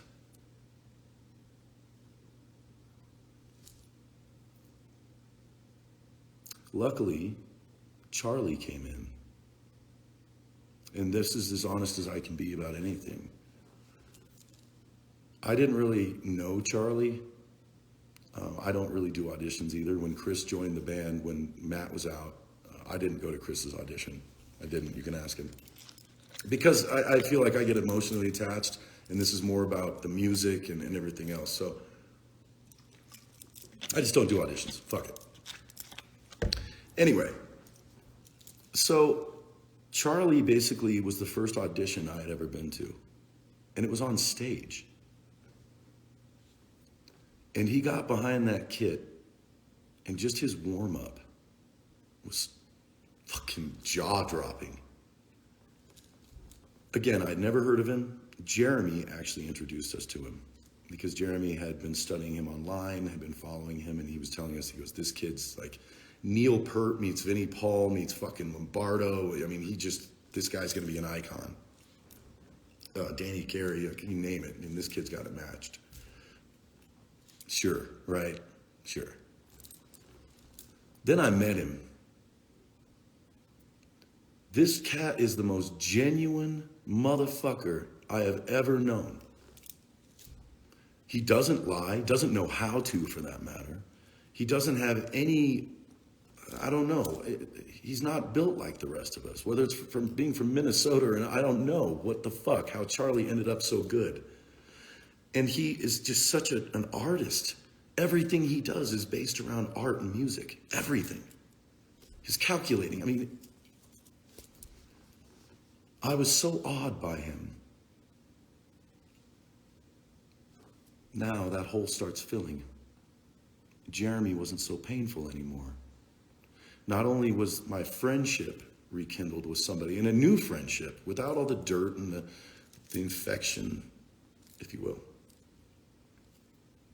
Charlie gave me breath. I could be on stage again. I could feel it. It was there, the vibe. I could turn around and see him, and he was smiling and doing his just fucking yes. I thought we had it. I thought that was it. And then Jason, things happened. And I'll leave it at that. It's between us. It staggered me, man. It stunned me. I didn't think there was going to be a cure for that one. Not for me anyway. And again, I don't do auditions. Zoltan invites me to his dressing room one night, excuse me. And lo and behold, there's Herman from Dragon Force, one of Zoe's besties. And we love these guys, right? They're the fun, fair weather friends. And I see Herman and I light up and I'm like, Herman, what's up? And we're just hanging out. And Zoe goes, there's this guy over here in the corner with a beard on and a beanie, much like this. He's just sitting there very quietly. He's kind of studying the room. And I look at Zoe and I'm like, who's that fucking guy? And he goes, oh, that's the new guitar player. His name is Andy James. What the fuck? How is that the new guitar? I've never even met the guy before. How are you gonna? And Zoltan looks at me and he goes, you need to trust me. He goes, this guy is lightning in a bottle. Exact words. In front of Herman, in front of AJ, he goes, this kid is lightning in a bottle. Watch him go. At this point, I'm like, motherfuck, dude. So when's he gonna audition? And Zoe's like, well, we have to finish the tour. So I think it was Berlin during the show. Mm-hmm. Truth. Andy's first show with us was his audition. We were like, let's throw him in the fucking fire. That was my idea. I was like, if this kid is so amazing, give him the fucking set list. I won't do anything crazy tonight. I'll stick to the game plan, if there ever was one, is one. And if he's that fucking good, then he's gonna show up and do his fucking thing. He wants it, he's gonna take it. We walked out in front of, I think it was 25, 30,000 people that night. I love Germany. I love Germany. Walked out, the stage is shaking. First show I've played without Mr. Hook in close to 11 years. Take a deep breath. Intro's rolling. I look over at Andy, and he's shaking. And I go over to him, and I look at him, and I go, don't fuck this up. Have fun. That was it. At the end of the show, I looked at AJ and I was like, you are fucking rad, man. You're a pro and a fucking... it was amazing. And him and Charlie connected like that. Chris and me always have our thing, you know, we've known each other well enough that we just move well together. We help each other sing and it's just really cool. And the vibe, it gave me hope. Something I hadn't felt in a while. After Jeremy left, I was broken. Charlie came in, he gave me that reignition. I'm gonna be able to do this. When Jason left, man, I was like, what in the shit box? Why, dude? Like, why? And Andy James showed up. And then we go to the studio and we make what I personally believe and arguably is our best CD ever. Front to back. I still listen to it. I was listening to it earlier, like I told you.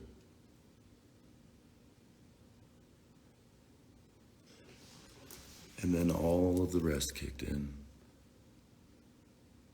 And we'll talk about that in a few. And we'll wrap this up. I gotta tell you, I know I got away from the questions and stuff, but it's necessary that I tell you how I got here.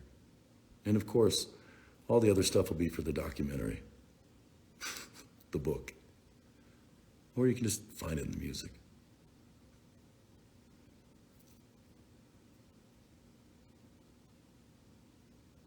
The paths we choose, the things we do, the lives we affect. I've been preaching, if you will, at my shows, 86,400 seconds in a day.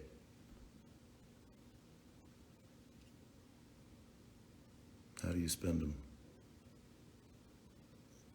Is it worth counting? I think so. All right. Hey, Zeke, wanna go to the bathroom? My dude. 10 and 10. See you then. Pieces.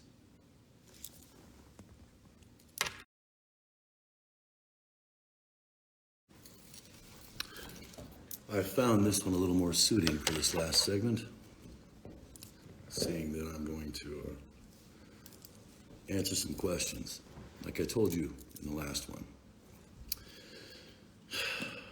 Just come real with me, man. Let's talk. I can't wear this thing right now. But it is suiting. So, hello again, everyone. It is 2:11 in the AM, and I really appreciate everyone sticking around. This has been kind of a roller coaster. The first segment, I wanted to kind of express why I said what I said in Denver, give you a little gist of how I feel. Got a little emotional there. I apologize, but not really. I'm glad that you saw that, because that's the real. That's the brokenness, turning into love, turning into passion, so on and so forth, whatever. Second segment, I wanted you to have a little history, just a little bit. A lot of details left out, but again, in the time we have, I'm figuring these 3 45-minute segments give you enough to watch for a few weeks until I get on the Brantley Gilbert tour and start kicking some fucking ass. Truth. So, I do have a couple things I want to talk about before I take the questions. One that got brought up to me is I know that everyone wants to talk about the point when I wasn't in Five Finger for a minute. When I started hopping, I'll say, in and out of recovery centers. Or for that matter, when I died. The death thing, I've talked to all the people involved, and at this point, I've had to leave out certain elements and certain parts of that story because of other people that were affected by it. But I've been given permission to unleash hell and to just talk. Because again, without doing that, you're never gonna really know anything. The recovery thing, it's not a thing, my life. The reason I am so, well, for one, I'm very proud of it. All right, there's no hiding it. I wear it on my chest every day. Right? My day begins and ends with my recovery. I am a very selfish addict. And for a time there, I was a trash can, to be honest with you. If it had a cap on it, I'd drink it.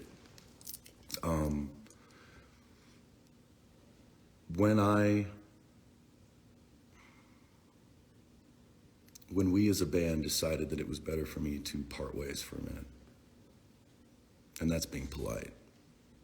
I told you I wasn't gonna beat around the bush. Here I am telling you to be real. When I basically got asked to leave because I was fucking being an idiot and couldn't control my fucking emotions and was ruining shows and disrespecting the fans, you and the band and everything else. A lot of shit happened that you never heard about. I took all the heat, and this is not a pity party. I did it to myself, self-inflicted wounds. I will never point the finger at someone else and say that it was their fault. I was involved, I was there, period. However, there were other people in my band that were way out of control. And they'll tell you about it.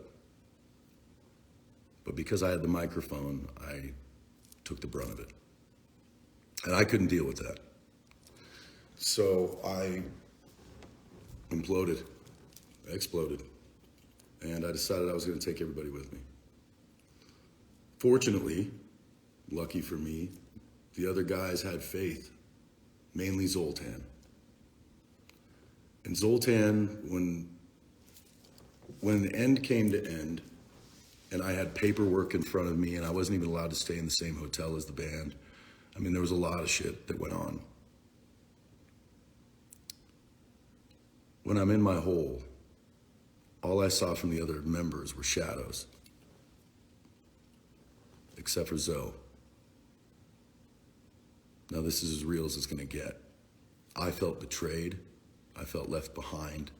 I felt like all the work I had done was for naught, and that everybody else was getting off with a slap on the wrist, and I was going to be the scapegoat.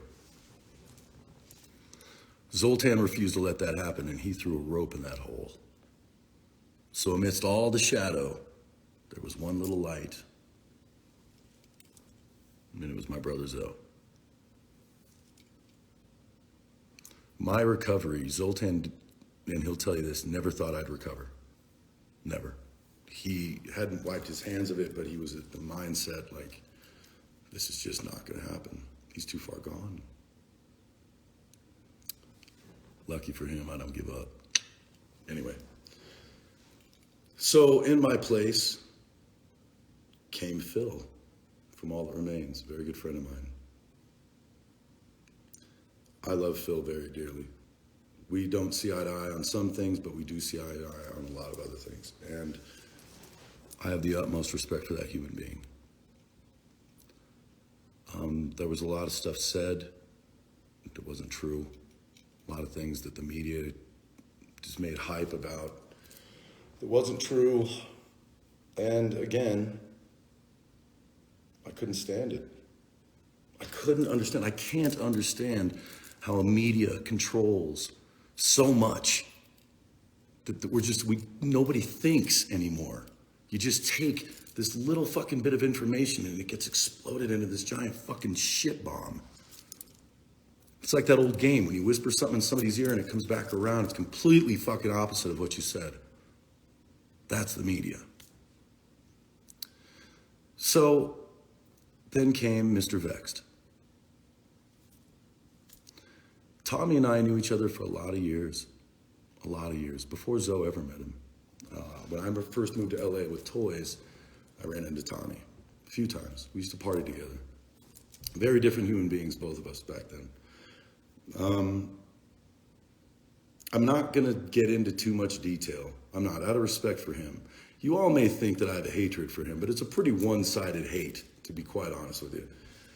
Because I see two sides of it. There's a difference here, and I'm gonna get to that. But I didn't know that the band kept going. I was in recovery centers. There's no outside connections. There's no phone calls. Besides Rob Halford and my manager, I really didn't talk to anyone. So I found out through the grapevine that Tommy was out there. That's where the bitterness started. I was misinformed. I was uninformed. And so when I got out, I was placed on a probationary period in my own fucking band, right? And it pissed me off. So, my lips sweating. So Zoltan was partially managing Bad Wolves and had done that favor for Tommy, taken him to the label and pretty much set him up. And Tommy had earned it, man.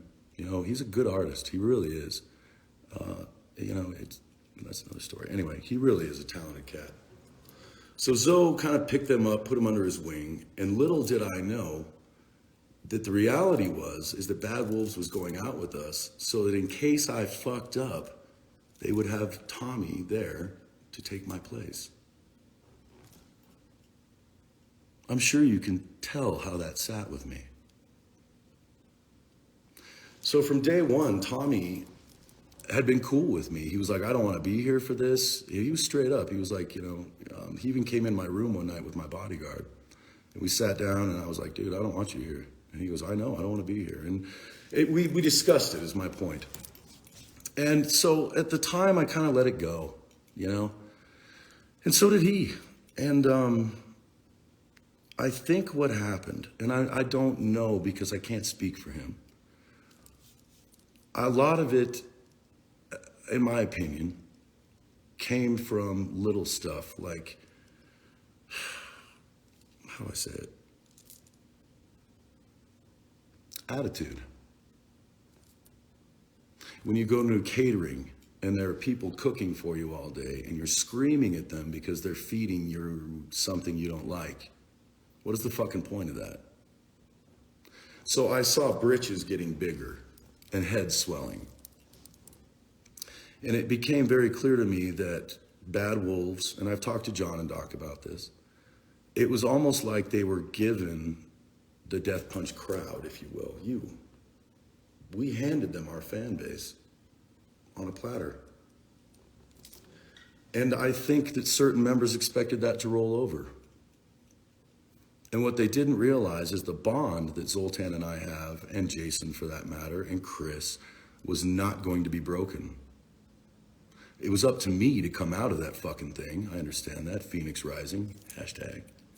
I said that backwards, Yoda. But at the end of the day, the venom started growing between them as a band. The friction between Tommy and I started growing because I was not going to become a drunk again. And nobody was going to take my motherfucking place. My band, my lyrics, my songs, fuck that. And I made that clear. So, physically, he's much bigger than most people. Period. 320 pounds, attitude, ego, you get the rest. So it's very intimidating for some people. It's like being bullied. The friction came because I don't like bullies. I will never be bullied. I was bullied in my childhood, and I made a promise to myself and the universe it was never going to happen again. So that's that. Why he still has it out for me, to be quite honest with you, I don't fucking know. I gave up. The last time I even said anything about him, I think I said it wasn't worth my time. That was kind of a shitty thing to say, but it just gets frustrating. You're like, why? Like, why? Leave it alone. Go. Do your own fucking thing. And I just didn't see that. It didn't calculate with me. So as far as I know, he's still out there ranting and raving about me and hating on me, and that's fine. It is. It's cool. And a couple people told me, don't Eminem MGK him. And the reality is, Tommy doesn't need it. He's a very popular cat, man. He's got his own crowd. He's got his own following. It's just unfortunate that it's all based around politics. I didn't start playing music for politics. Some bands do it, some bands don't. I've never been that guy. Zoltan and I had made agreements. We're both very politically, we know what we're talking about. Let's just put it that way. But we don't publicize it. And Zoe, who used to do articles, actually stopped doing that because it's a new world. People are very touchy right now. It's so just divided, and it's very hard to get a point across without a million people hating you and a million people, it's just... So anyway, it's very tough for me to swallow that kind of talent is being, in my opinion, not wasted per se, but thrown to the side for political reasons. That's all. And so if that hurts him and if that makes him angry, then that's him. And I can't do anything about that. He can call me out and say he's going to squash my skull and all that other shit all he wants to. It doesn't bug me. So, anyway. Then comes this whole thing with other singers and me. And I've heard a lot of people asking these questions, and I see one even right there. Holy shit. Like Corey. I don't understand why everybody's trying to force me and Corey to be angry with each other. Again, this is the social media recovery thing. In recovery, I've learned about these things, and I still am every day. I'm adjusting as I go. There are certain people in this world, without sugarcoating it, that are just great at what they do. They were made for it. They were built for it. Corey is one of those people. Indisputably, one of the all-time best. There was a point in time, and this is where this story came from, is that Corey and I and the guys from Slipknot didn't get along. That's not really true. I did Devil's Carnival with Clown. I've known Sid, congrats to him and Kelly, by the way. And so on and so forth. Corey and I, when I first met him, was at a party at the Houdini Mansion when they were celebrating Iowa. And we got along great. And that's fucking real. Like, we hung out, we drove to the party together. I got wasted. Sebastian Bach was there, being loud, and Sebastian Be Real was there. There was a whole bunch of motherfuckers from LA there. And I was there with my boy Stitch, the bass player from Toys, one of my best friends. Corey and I left on a good note. I was out of control. I threw some fucking, loud me. And that was actually the first time I heard him play Bother, by the way. Anyway, So we didn't see each other for a lot of years. And that was that. But when I got signed to a label that was basically his label, a management team, it's too much to go into, it became competitive. And Slipknot was way more established already. They'd been ahead of me by 10 years. And Corey, like I said, is a fucking badass. So there's no competition. Let me erase that. Don't take that wrong. It was, to me, I was set out, and this is very true. When Motograder got signed, it's absolutely 100% true. The man that signed me, one of the men that signed me, sat me down and he had a relationship with Corey.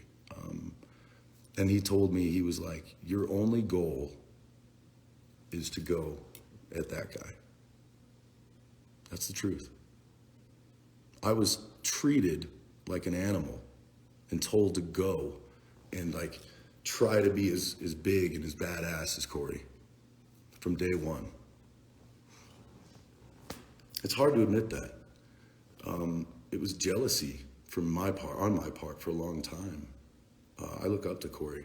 You know, like I said, he's been out way before I have, and he's done shit that God knows. It's hard for me to talk about, but like I told you, I'm gonna be real with you. So when I started drinking a lot, part of it came from this constant comparison. And I just didn't feel like I was ever going to be as good as some other people. And I was never going to be accepted like them. And I didn't know why. I couldn't figure it the fuck out, man. And the whole time, I just wasn't noticing that I'm me. I kept trying to fit in. And again, that goes back to the metal thing. I didn't understand why this collective of misfits and outcasts that I had so longed to be a part of was so cliquey. I didn't understand it. I still don't. Anyway, so the friction between like that, if there ever was one, came from a situation. I think it was Death Punch's first Mayhem tour. I'm sure it was. We were on tour with Slipknot and Disturbed. I said something in an interview, and I was like, everybody out here is doing great. It went something along the lines of, he goes, who's better than who? And I said, Disturbed was kicking everybody's ass. And then I went on to say, like a fucking idiot, I said, including Slipknot. Well, you know fucking Corey, he didn't take lightly to that. So the next day, I was over on second stage watching a band, and I felt it. There was a heat on my shoulder. And this voice comes over, he's like, I got a bone to pick with you. And my shoulders went back, and I was like, God damn it, Ivan. And I turned around, I go, I know what this is about. I go, I'm sorry, dude. That was out of line. You know. And he goes, no, it's fine. He goes, just watch what you say, man. He goes, that's some dumb shit. And that night, David Draymond and Dan Donegan come down in a golf cart with like 6 bottles of Jägermeister and a fucking keg of beer. And they were like, hey, what's up, dude? Fucking thanks for saying that shit. And, you know, this, that, and the other. And so it was this weird, and it was the first time that I realized this competitive nature through like these other bands. And again, I wasn't used to it. And the parts that I was in Motograder, I thought was left behind. So this was a whole new scenario. Anyway. And through time, I've seen Corey like 4 more times. And every time has been just hugs and genuine respect for one another. And so what I'm getting at is the vibration that everybody keeps trying to bring up, that shit's long past. It's like, I respect the shit out of Corey, man. He's just a great dude. And he deserves all he's gotten, if not more. So stop with that. So the last singer I want to talk about is Mr. Halford, and I'm going to go very quick with this one because I did say I'd do some other stuff. Rob, I've said it a million times. Even my band turned their back on me, and I don't blame them. Mr. Halford reached out to me when I had nothing and no one. I was dying. I was dead. And he was the first icon that ever took time to show me that being me was okay, and that being a weirdo, that's what we are. And that not everybody was gonna accept it. And that I didn't have to compete, and that I was good enough to be me, and that he respected me and loved my music. And that meant the world to me, and that was like the first time I came out of that shell. So, again, back to the Zoe thing. So with Rob being there, it kind of gave me a reignition with Zoltan, where that rope became stronger. And Zoe saw me making efforts in my recovery. And I think through time, when Corey and I got to do that song together, speaking of him again, maybe it's time. That is a song about recovery, which him and I are both very familiar with. So my recovery has helped me get to a point where I can accept these things. My conflicts, my jealousy of even Phil, who was one of my greatest friends, still is. I had a problem, and he kind of knew it. And so that's, my situation with Vexed, my situation with Corey. I'm not perfect, man.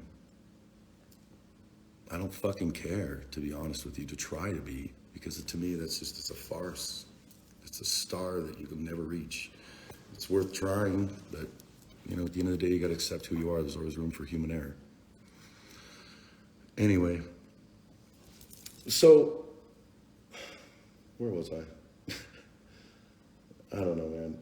I got to meet along the way the first musicians that really took me into their arms, especially in recovery, were guys like Jacoby and Ben for Breaking Benjamin, JD, who was also there for me, LaJean from Seven Dust, and Morgan, Clint, huge influences for me and very good friends.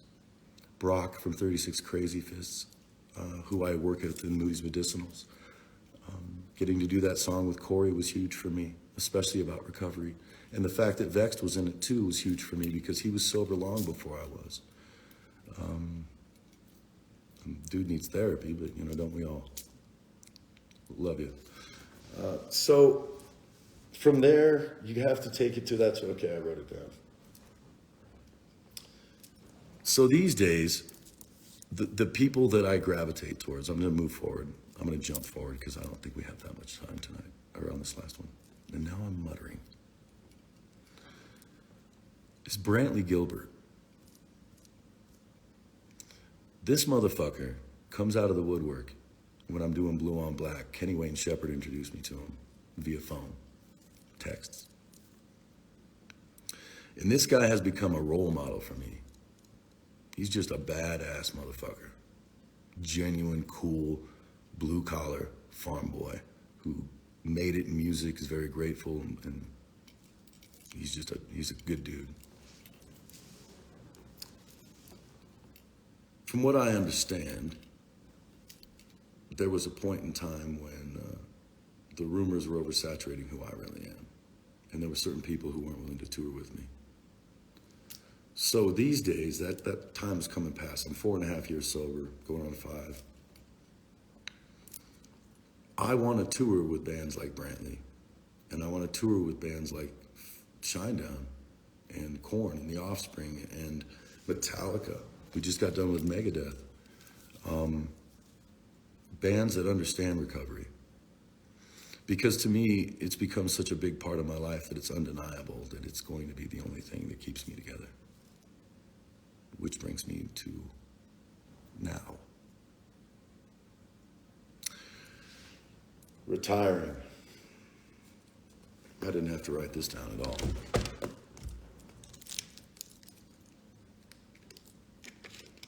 Matter of fact, before I say this, here, come with me.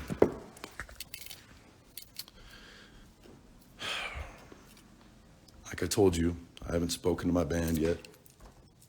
I haven't spoken to my daughter or my son. And there's a lot of work to do in the next couple weeks. However, today, hearing that song in the car, hearing Willie B on the radio, the memories, listening to my own CD,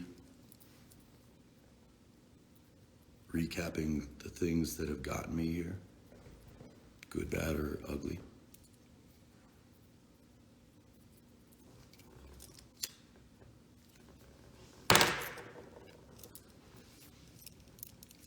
Delta 8. I really sat back the last few days and took it all in. And I first off want to apologize. I do. I apologize. Too soon. I think I'll save that till later.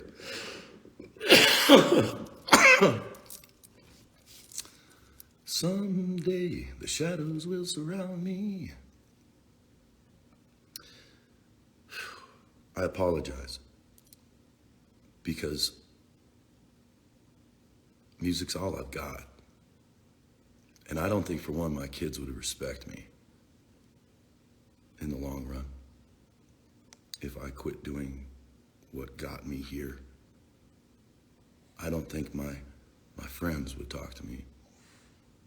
Obviously they didn't text me, not the ones I was hoping for. My bandmates deserve better. Zoltan deserves my heart and has earned my respect time and time again. He may as well be my blood. You deserve the best. There is no question about that.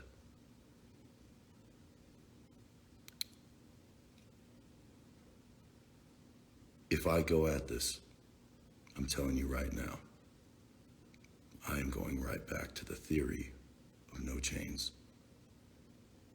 I mean it. I am clear-headed, I am conscious, and I am on fucking fire inside. I've learned how to direct it, to a degree.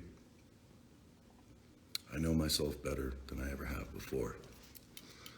But I'm also very aware of what needs to happen comparative to what would be an impulse and sometimes I want to happen. It's inevitable that my kids are going to grow up and they are going to see things their own way.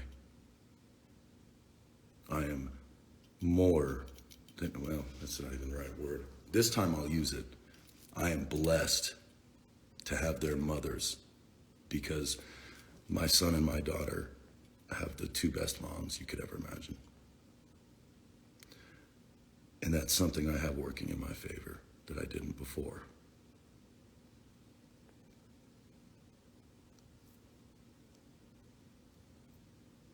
I can't quit. I can't. I'm not. To be quite honest with you, I think I'd die. Maybe not physically die, but my soul would fucking definitely fade. And I didn't come here for that. There is a fucking fire inside of me that will never go out. Music and heavy metal are all I've ever had, all I've ever known. I was designed by it. When all the rest of the world kept betting against me, Underdog day after day after day, I found solace and sanctuary in bands like Metallica and Pantera, Alice in Chains, Danzig, the list goes on and on. It fed me what I needed when I needed, without question, unconditional love. And I can't say that for anything else on this fucking planet. Kids, of course. I've been a million places, and I've shook a trillion hands. I don't know where I'm going, but I know just where I've been. I rode 1,000,000 miles, and I've flown 1,000,000 more.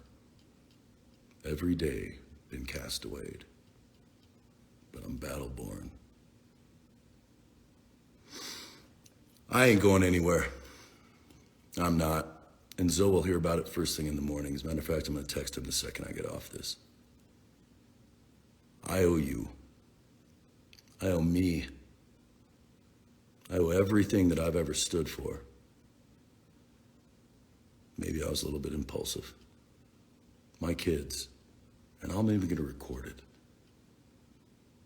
Because I want you to hear the sincerity when I talk to them. I'm not going to record the whole thing, but I do. I think that they'll thank me for it. In the ways that I'm not there, I am there in others. I hope you all will forgive me for rambling and taking this on. But I wanted to tell you, the few hundred that are on here, be proud. Seriously, be proud to be a knucklehead. Be a death punch fucking fanatic. I am. I was wooed from the fucking day I heard the riff off the front of the Bleeding. All the shit I've been through, the trials and tribulations, the things that I have accomplished, the things I haven't, the time I've lost and the time I have yet to fucking come.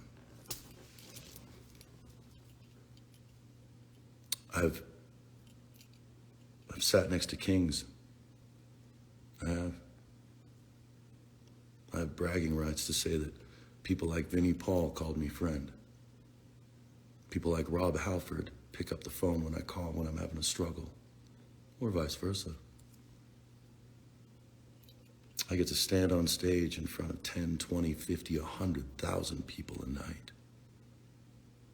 And whether I'm bleeding out of my fucking eyes, losing teeth, breaking limbs,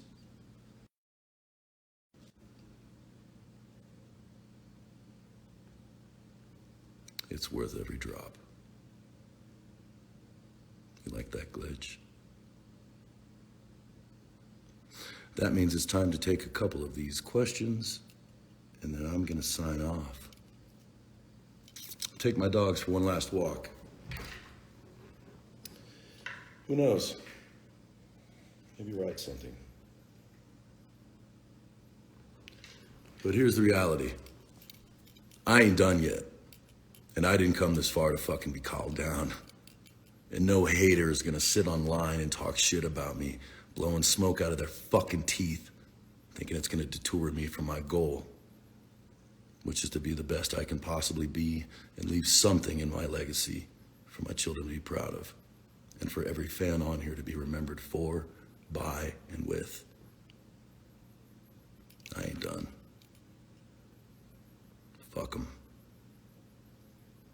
Now, let me shake all that off. Agua.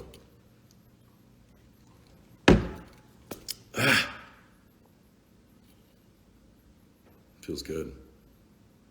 Listen, I can't do it. I can't quit. It's just not a part of me. If I do, I'm gonna fucking go nuts. I'm already crazy. They say that crazy people don't know they're crazy. I don't believe that true. I don't. It doesn't make sense to me. Why would a sane person know that a crazy person's crazy? Anyway. It wasn't just metal I was talking about leaving. It was the music industry.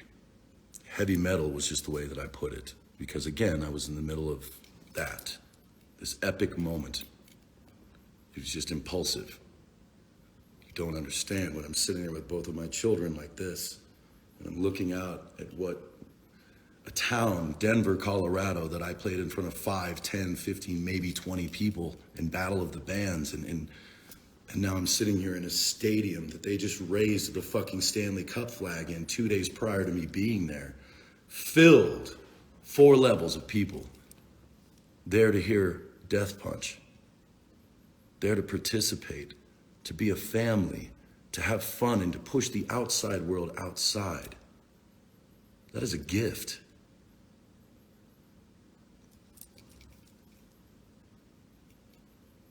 And then the very next night when the electricity went out in Utah,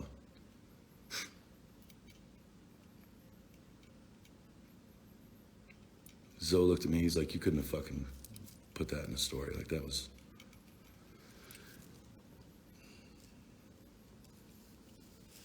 It was an off show. I can't wait to make it up to Utah. I really can't. All right. Let's do some questions, shall we? I'm gonna scoot all the way back here. I'm bound down to 20% on my phone too, which is probably an omen. No, I'm not leaving. I'll tell Zoe in the morning. I wanted to let you all know now. Let everybody else talk, all right? Let them fucking talk, I don't care. You can spread the word because you're my fam, all right? Let the motherfuckers know I ain't going anywhere. And you wait till this new record. You don't think I'm gonna remember this shit and let it fucking resonate and go into the studio with all this in my heart? Mm-hmm. You know me better than that.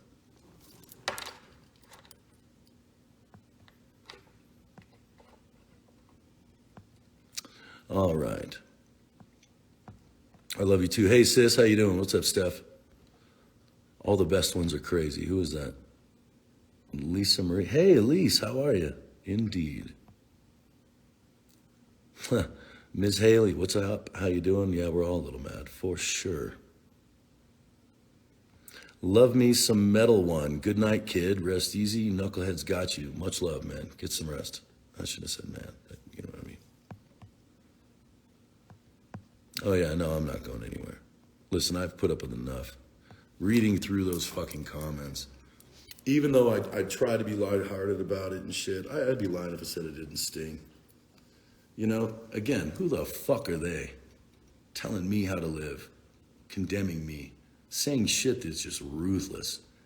Oh, I can do it. I can be just as fucking sick. But the difference is I don't have to. Fuck them, mental midgets. No cares. This is about you and me, Zoltan, the music, the fucking trenches we have come through together. I can't leave you hanging. I can't leave me hanging. And again, my kids, I think at the end of the day would respect me less. I'd rather keep them out on the road with me than go through that. I can't hold true to myself if I'm holding on to things that at the time I couldn't control. I can't control what my stepdaughter did at this point. I can't control what my daughter is doing. It's her life. I can resent myself and hate myself for the time I missed, but I can't make up for that by giving up everything that I've worked so hard for and in so much time, my whole life. Besides, I think I would drive their mothers nuts and probably them.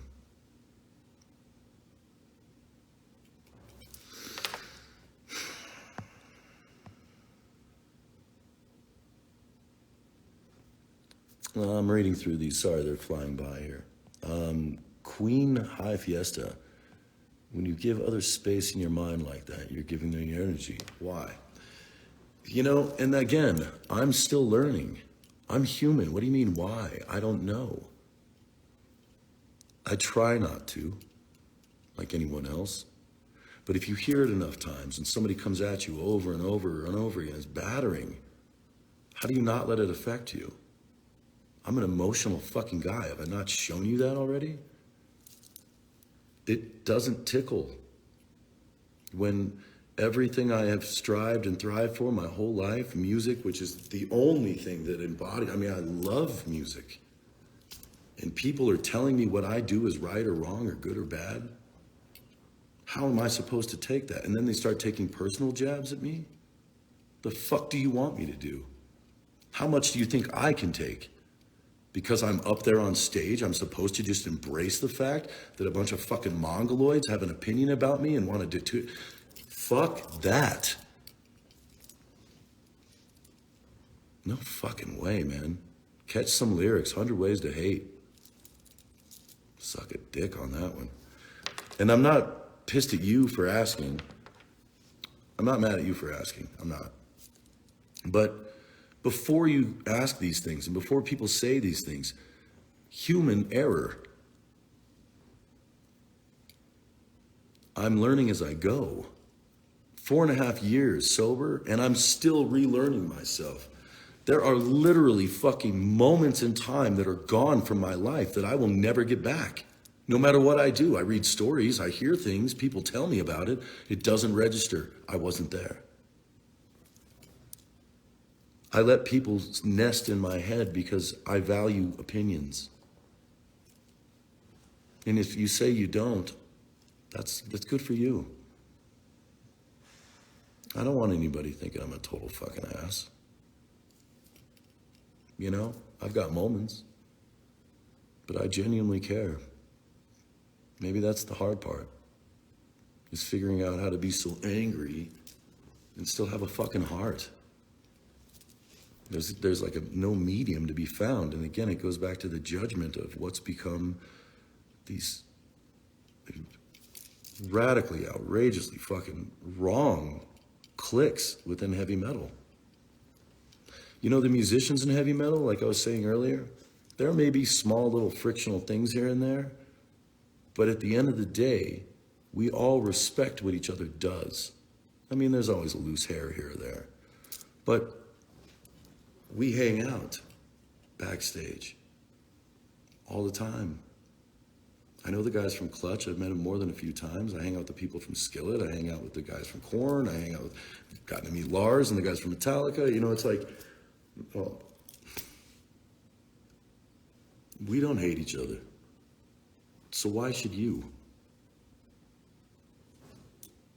You know? It just doesn't make sense to me.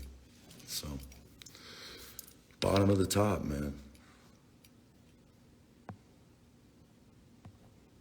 All right, let's take a few more of these. I owe you guys a few. It's going to go to about 10% here, and you're going to get that second glitch, and that means we have about 10 minutes, which is perfect because it's 2:52 right now in the AM, and that makes us right up to the witching hour. 3.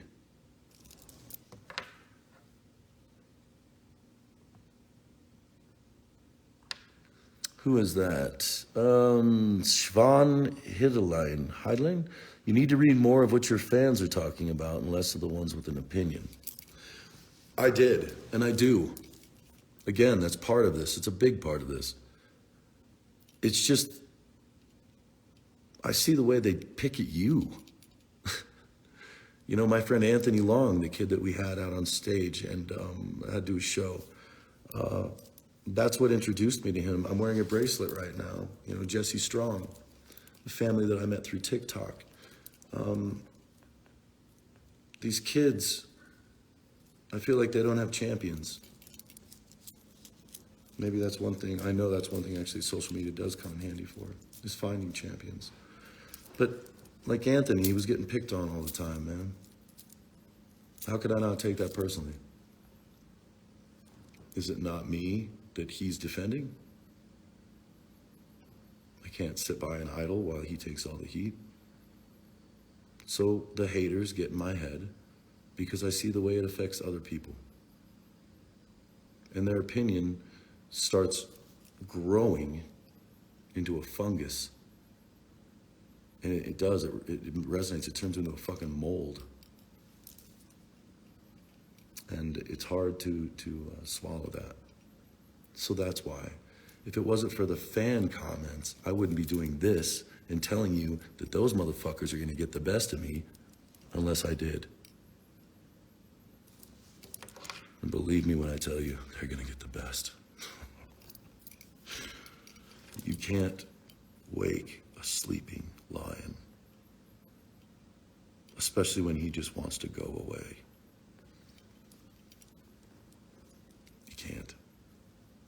And if I wasn't watching my beautiful dog sleeping right now, I would scream so fucking loud it would terrorize you from here. Fact. Fungus among us. Igor, what's up, man? My Russian knuckleheads. Hello, sir. How are you? I hope you're well. Who is that?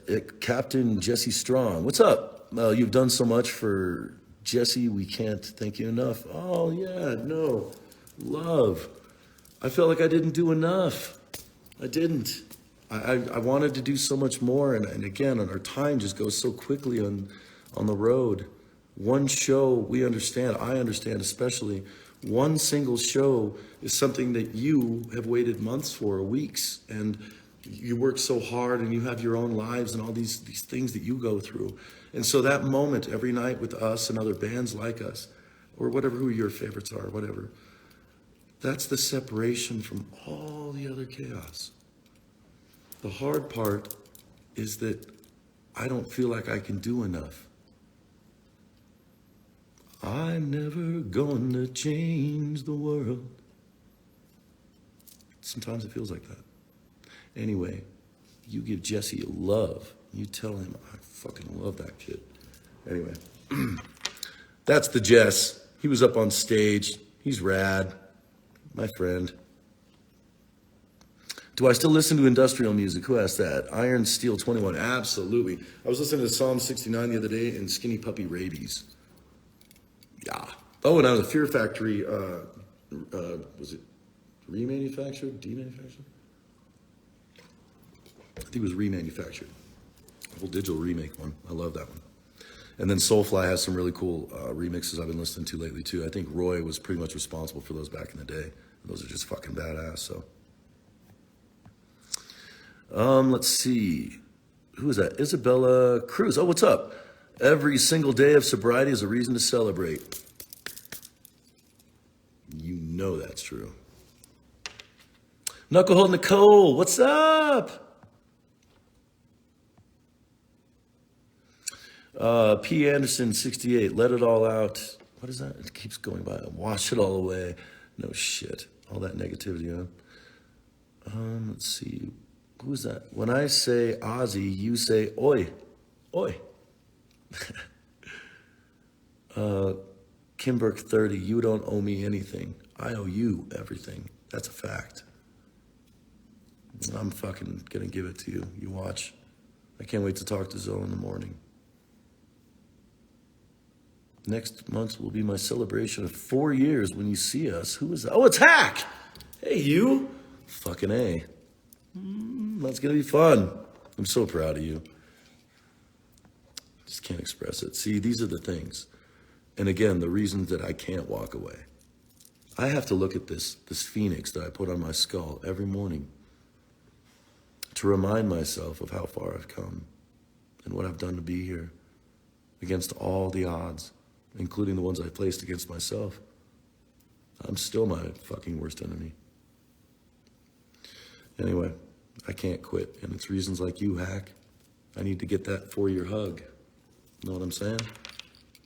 Got Meredith on here. Love that woman. Dolly and Meredith. That's the same. I'm gonna get a shirt with Meredith and Dolly on either side, and on the back it's gonna say 2 seats. I'll figure it out, watch. I won't give it away. Sicilian Gypsy, there's another one. Witchy Kitty, hello. Kat, always with Kat, I love you. Amy, I mean, there's so many of you. My Norwegian knuckleheads, Joker, all of my German knuckleheads, the UK, I can't wait to get over to the UK. Japan, we haven't been back to fucking Japan yet. Australia, I have to go back to the Aussies. There's just a lot to do. And yeah, maybe I got overwhelmed. And with the world as crazy as it is right now, yes, I have a fear that maybe I'll be on the road and something would happen. That's normal, right? And I just don't think I'd forgive myself.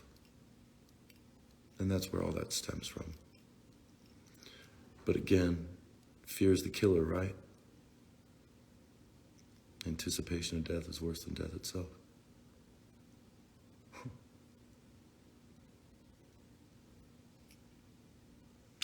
Thank you, everyone.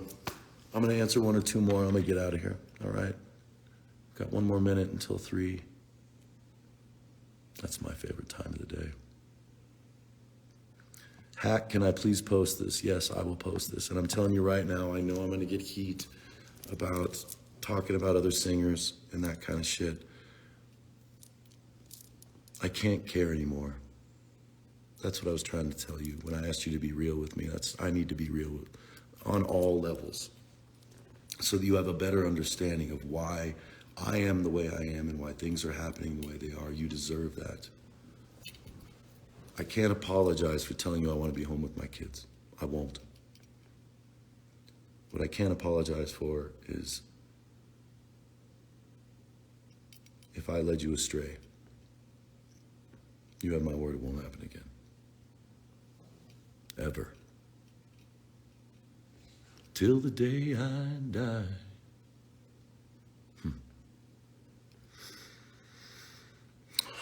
Any plans for Sam Hain, Witchy Kitty? Yes, indeed, and of course. How about yourself? The moon has been really funny the last 2 turns, especially this hunter's moon, very powerful. It's been really hard to kind of push things away. The energy is so frictional, it's coming from all angles. Anybody that gets into this kind of stuff, I don't have to explain it to you. If you do, and if you don't, you probably won't. So, but that hunter's moon was very dangerous for me, and I do think that energy had something to do with a lot of what was going on, and still is. It's been a funny life, has it not?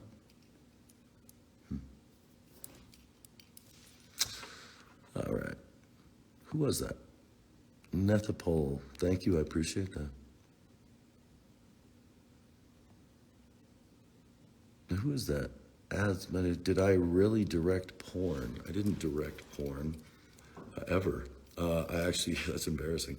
No, what happened was we rented our house out, me and the guys from Toys, for a brief period of time, very short period of time.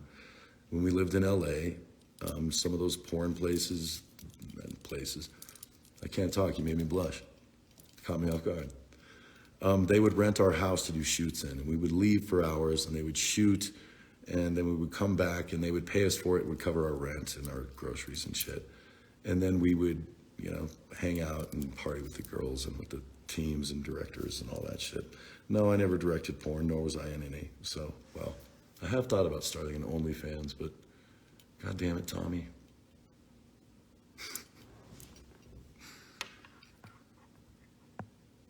Who is that? Jake the Snaky. What is that? That was Jeremy Spencer. I'm not sure I understand what you're saying.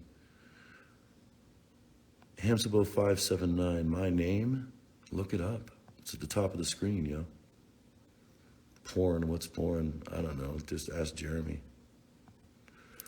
Oh, is that what you meant? I just caught that. That was Jeremy Spencer. Yes, indeed it was.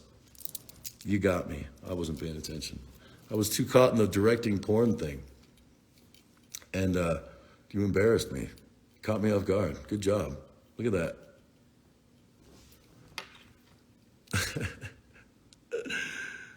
When can you pre-order the book?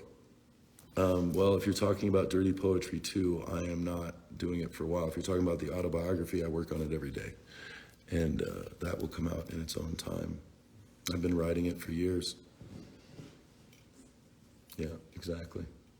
My dog just grunted at me. He's like, come on.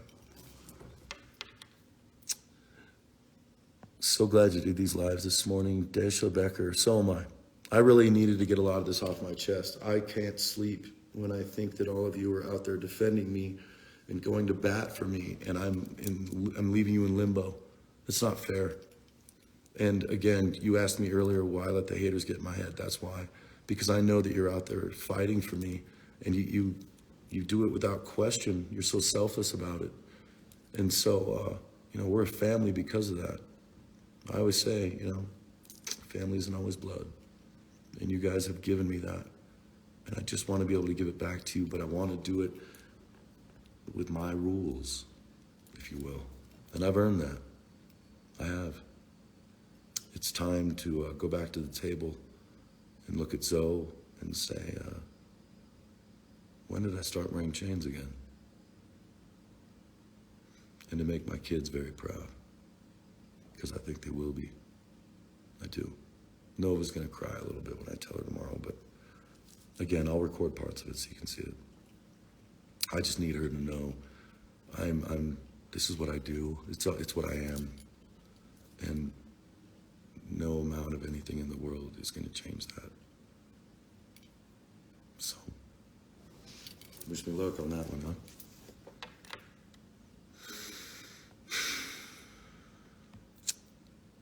Let's see, who we got here? Who's that? Witchy Kitty. Hey, hello again. I finally saw The Retaliators. Loved it. You know, I did too. I just wasn't happy with the editing. I thought there were certain things they could have edited better. It didn't make sense to me. But I thought the acting from the cast was really, really good. Not what I expected. And I was impressed. It was fun to watch, especially when I come out there with that 357. What kind of backwoods shit is it? I mean, that's me. So it was perfect. They were like, act like you. Same thing they told me in the Devil's Carnival. Act like you. Why is that so easy? Wish me luck. Who is that? I appreciate that, Shell Bell. I don't need it. I don't want luck. I'll own it because it's mine. Just like you should because it's yours. I appreciate luck. I do. I've had it.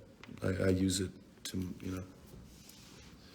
when it's there and available, but I don't rely on it. I can't. Who is that? Flick Blue 22. Missed these lives. Not been well. Oh, I'm sorry. Will they be posted? Can I catch up? Absolutely. If you've got 3 hours of your life, invest. Have fun.